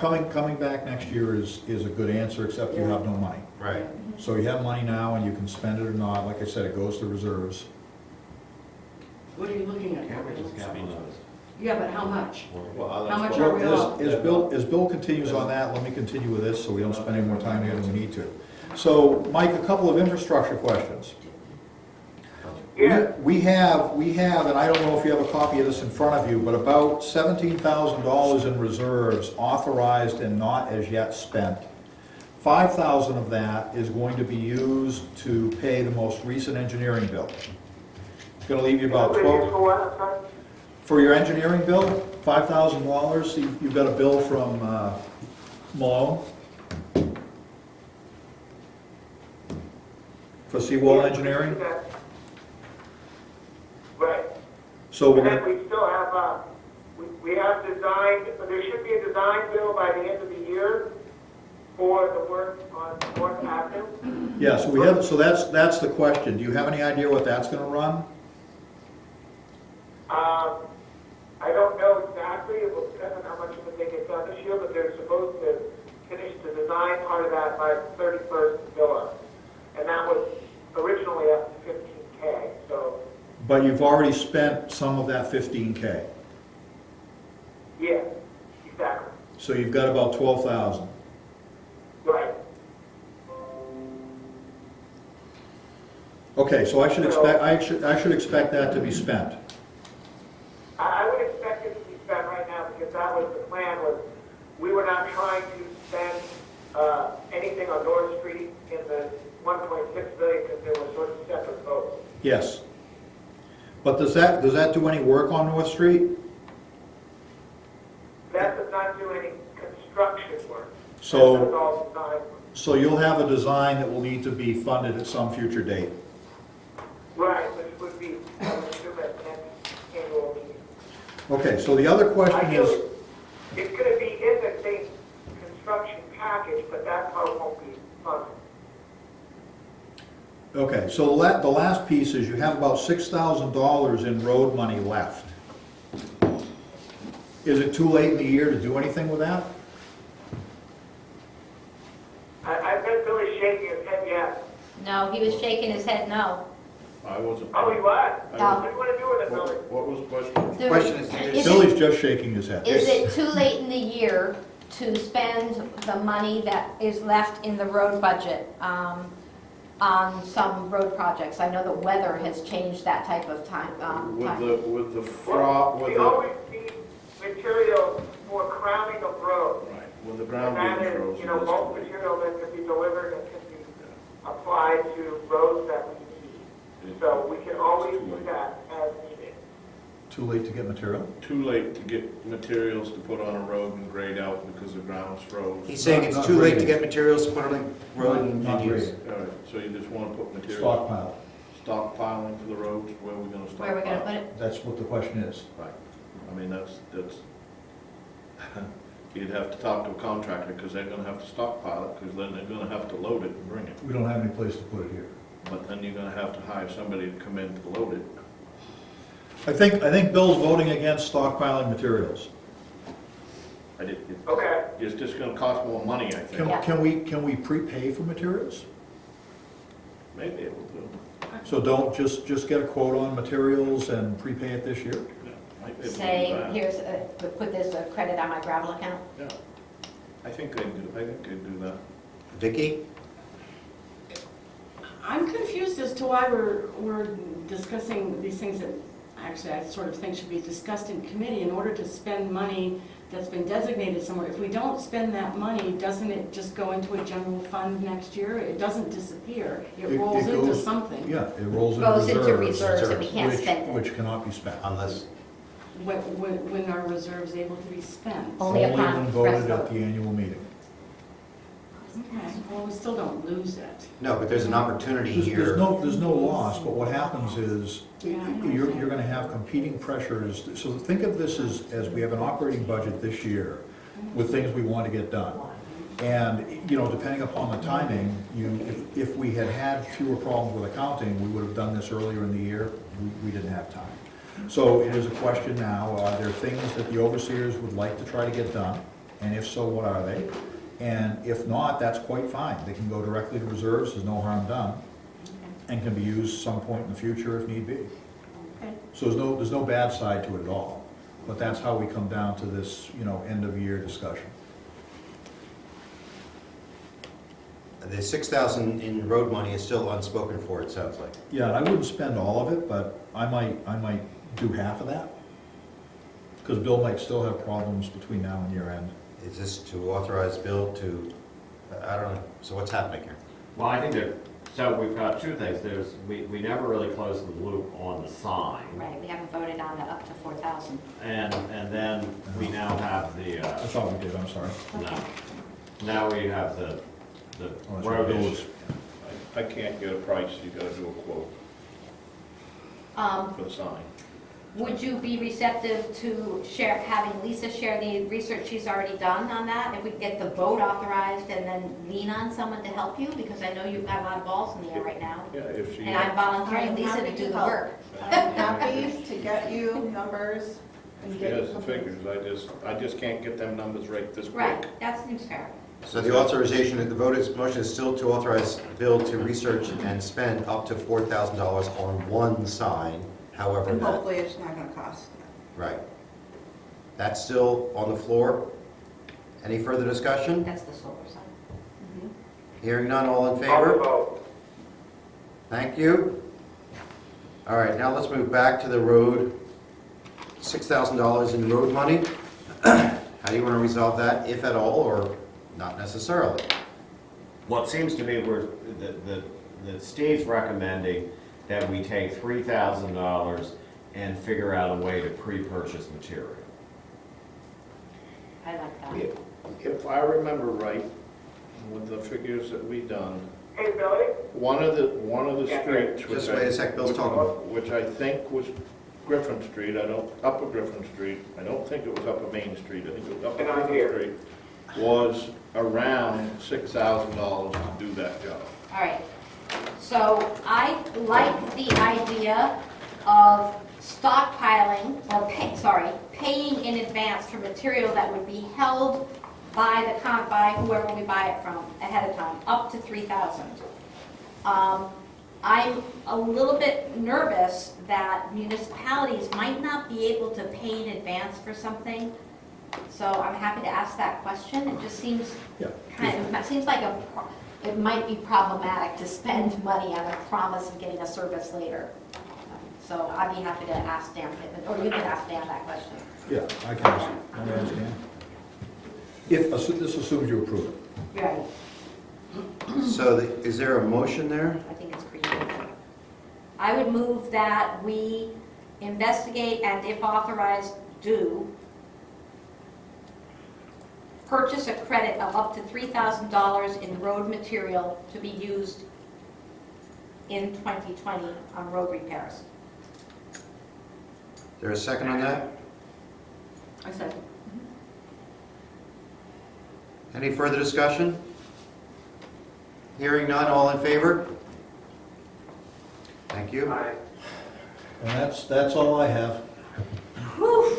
Can I just ask for clarification, just so I understand, because it was hard to hear? On the signage issue, we have approved not to exceed 4,000 for a sign that will be determined, correct? That's the number. And the sign to be determined is defined as being one that would be a fixed, not movable sign, and would be solar powered. So that's the hope, right? But if it turns out that we can't do it for that number, we can still do a sign, correct? yes, Do whatever the number allows, or we come back to the board for more or residents. Right, no, the motion wasn't limited. So the concept was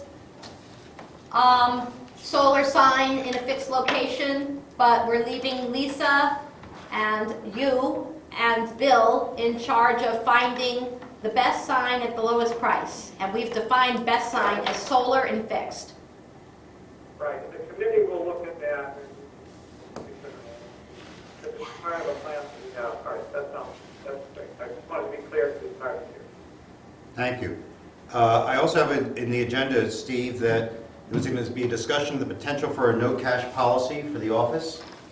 You want to have that now? I am glad to if you guys would like to. So anytime you have cash, you have exposure. So the reason we have cash right now is a convenience to residents who want to buy dump stickers.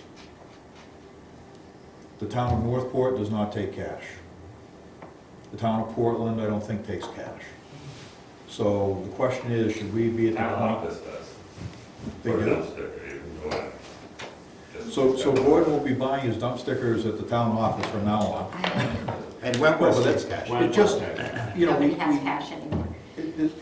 To me, that's for something for you guys to decide. If it was my business, I would not have it. They can go to Wentworth and get dump stickers. We offer them as a convenience, and I don't think it's unreasonable to say pay by check. I completely agree. Vicki?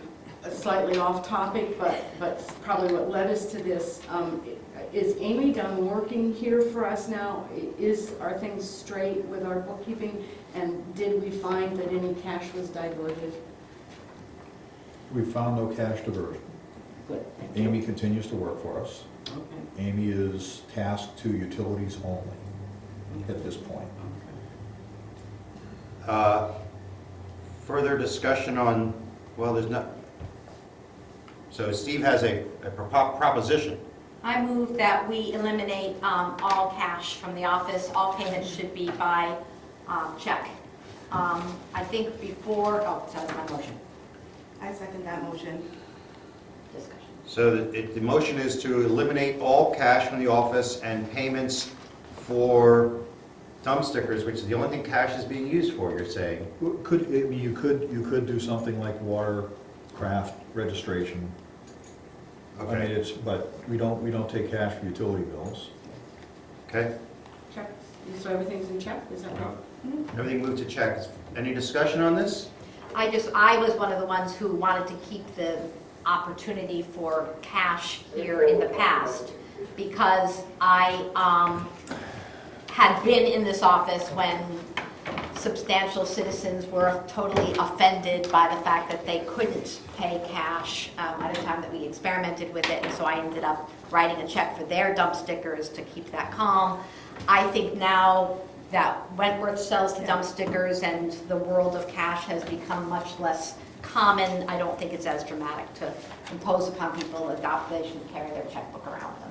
Yeah, I think it's a safety issue for here. When people have cash, that's great. We put a nice sign up here saying, go to Wentworth's. We just can't handle that cash right here Good. at this time. That's it. Vicki? Communication is everything. When you change a policy, if you don't want any pushback or as little pushback as possible, Something else. Shall I put something out? communication. I'm happy Yeah, to. Dan I'll send put it out something. to- Is this yeah. starting right away then, as soon as we vote? We on that? haven't voted on this Okay, yet. we will. Now it's starting. Can I interject something? Go ahead. Yeah, but look at Nina, I spoke to in Belfast, one of her specialties is helping people set up electronic payments. So we might want to consider using some of the reserves to authorize to have her spend some time setting up a way so that we can take credit cards and people can get a fee on that or things like that. Make it easy so that people have the option to afford the credit card. Yes, I would first find out exactly how many dump stickers we sell to this office and how big an issue that is. How many times in a month we sell dump stickers. That would be something that we could end up using for both, for setting it up so it could be used for both dump stickers and paying the utility bills. And there are fees associated with that, which would reduce utility revenue. Right. Usually, most municipalities offer that option with the fee being paid for by the payee. So they have the option of the check with no fee, or the convenience fee is what's called, to pay the fee themselves with the credit card. Yep, well, that's true. Vicki? I prefer to act on this motion. Whether or not we want to take credit cards in our office is another discussion. Once we have an And office if we can manager more than back, happy to then have I it. think we can have another discussion what that person Okay. does and what that looks like, but not for now, yeah. We're But thank discussing you. whether or not we need. The motion is to eliminate cash in the office and have all payments, if there are cash, by check. All in favor? Aye. On the phone?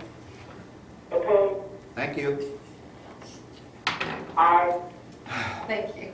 I think I'm done. that's it. Billy, I'm handing the phone jack over to Billy, so he'll be sitting right in front of his desk here.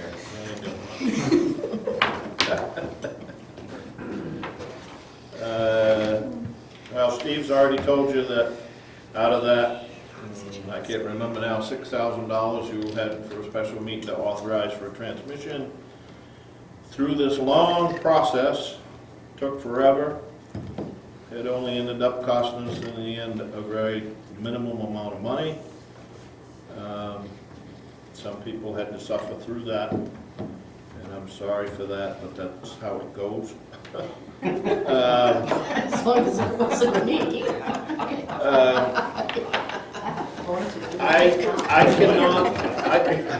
I cannot find the winter parking ban that was the proper one that we had last year in the old computer.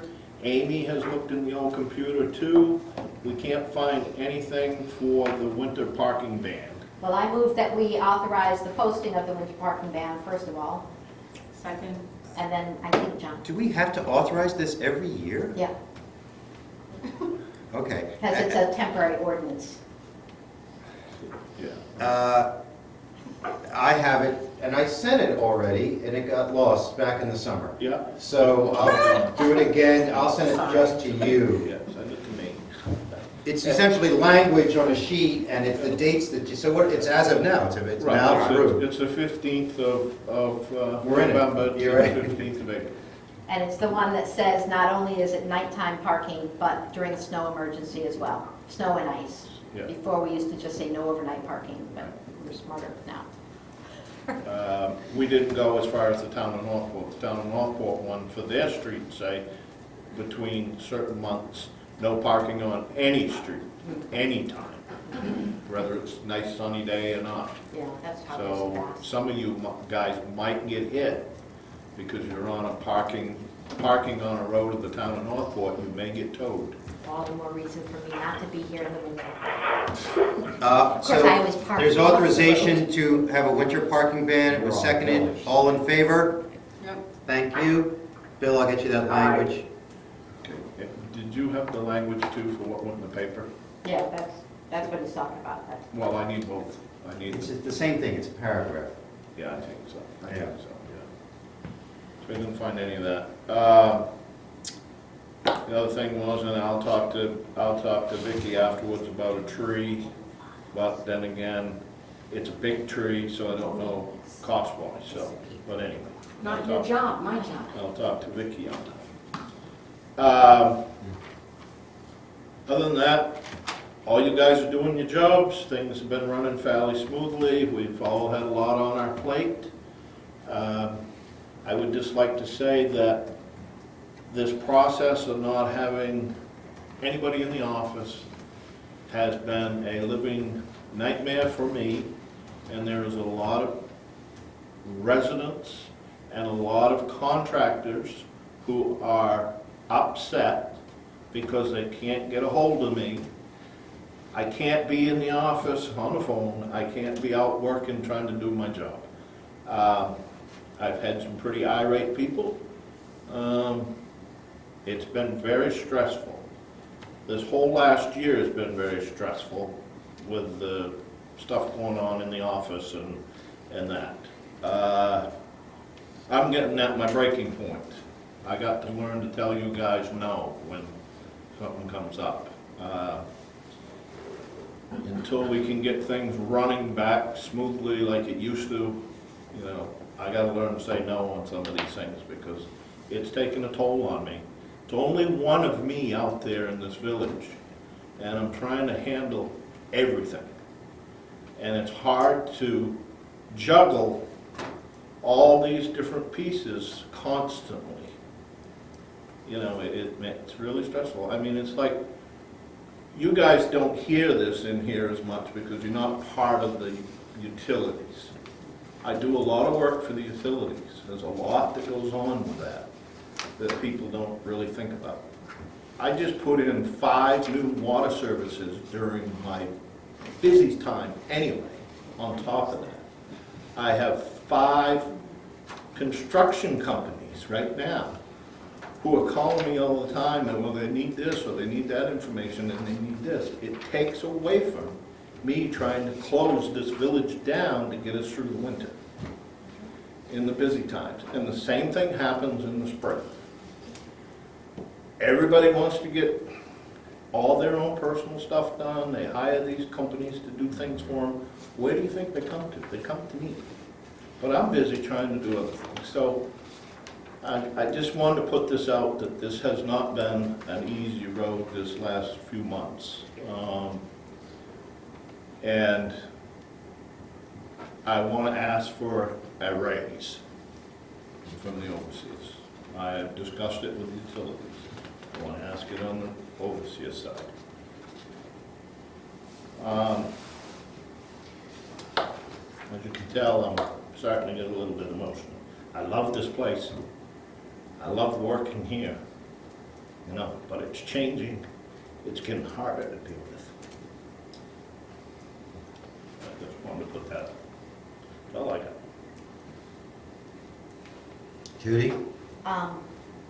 Billy, I know that I'm not the only person here who has seen you work extraordinarily hard, particularly this year, beginning in February or so, things being stressful.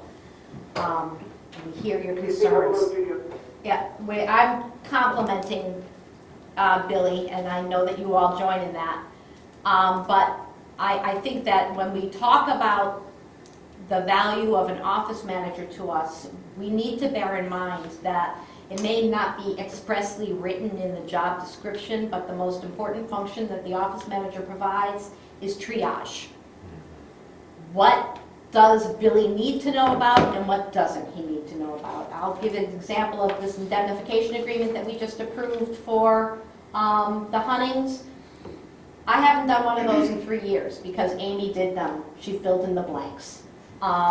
We need someone to support the village and in that way support Billy. The Utilities Department trustees did look very hard at the value that Billy provides. He hasn't had a raise in a little while, and he does get some benefits, not a lot.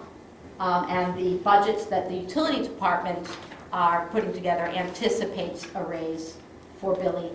I know that if we get to that discussion here, I will be someone supporting that. Jeffrey? So I would certainly echo what Judy just said about supporting the concept of a raise for Billy, because I think it's greatly deserved, and he works very hard. And I've seen it, being here year-round, you really see it. My question is one around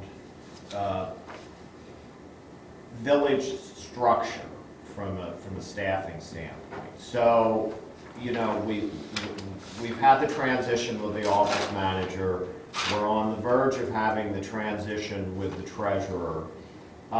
Is there an opportunity that is being presented to us to think about what all of this needs to look like going forward? And how do we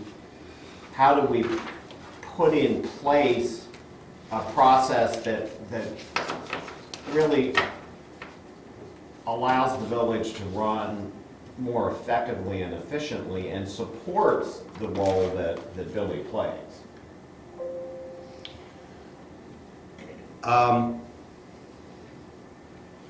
There is a planned executive session, the topic of which is personnel, so I think we may be able to get into more detail there. Okay, all right. Thank you. So when does the issue around the village agent's pay come up? Is that the executive session? Is it in the budget for next year? How does, he's put a request on the table, how do we as overseers? I think the Personnel Committee should be crunching the numbers and making a recommendation. I think that Matt is married with the Finance Committee as well. I don't recall whether our line on personnel and wages and benefits had any type of growth line on it between 2019 and 2020 when we approved the budget. That will tell us here. But I think that we have time to do that. I think it's important for Billy to know that there's going to be constructive conversation. And will you remind me again, in the Personnel Committee, were you guys going to come up with very defined on what the role of that person is going to be so that Billy will know what's being taken off of him? Is that kind of what we had discussed before? I think with the initial agenda for the initial meeting, which did not occur, was That review includes the that? job descriptions, clarify the job descriptions, evaluate the pay structures, and evaluate the supervisory structures. Those were the things that we wanted to start the conversation. It was just frustrating to me that once I blew it in October, that we weren't able to get it done in November. Well, yeah, so that he has some time in his mind that he's going to be released of some of these roles. Okay, great. Anything else, Bill? Yep, that's it for me. Report of the office manager is really not something we'll be addressing right now.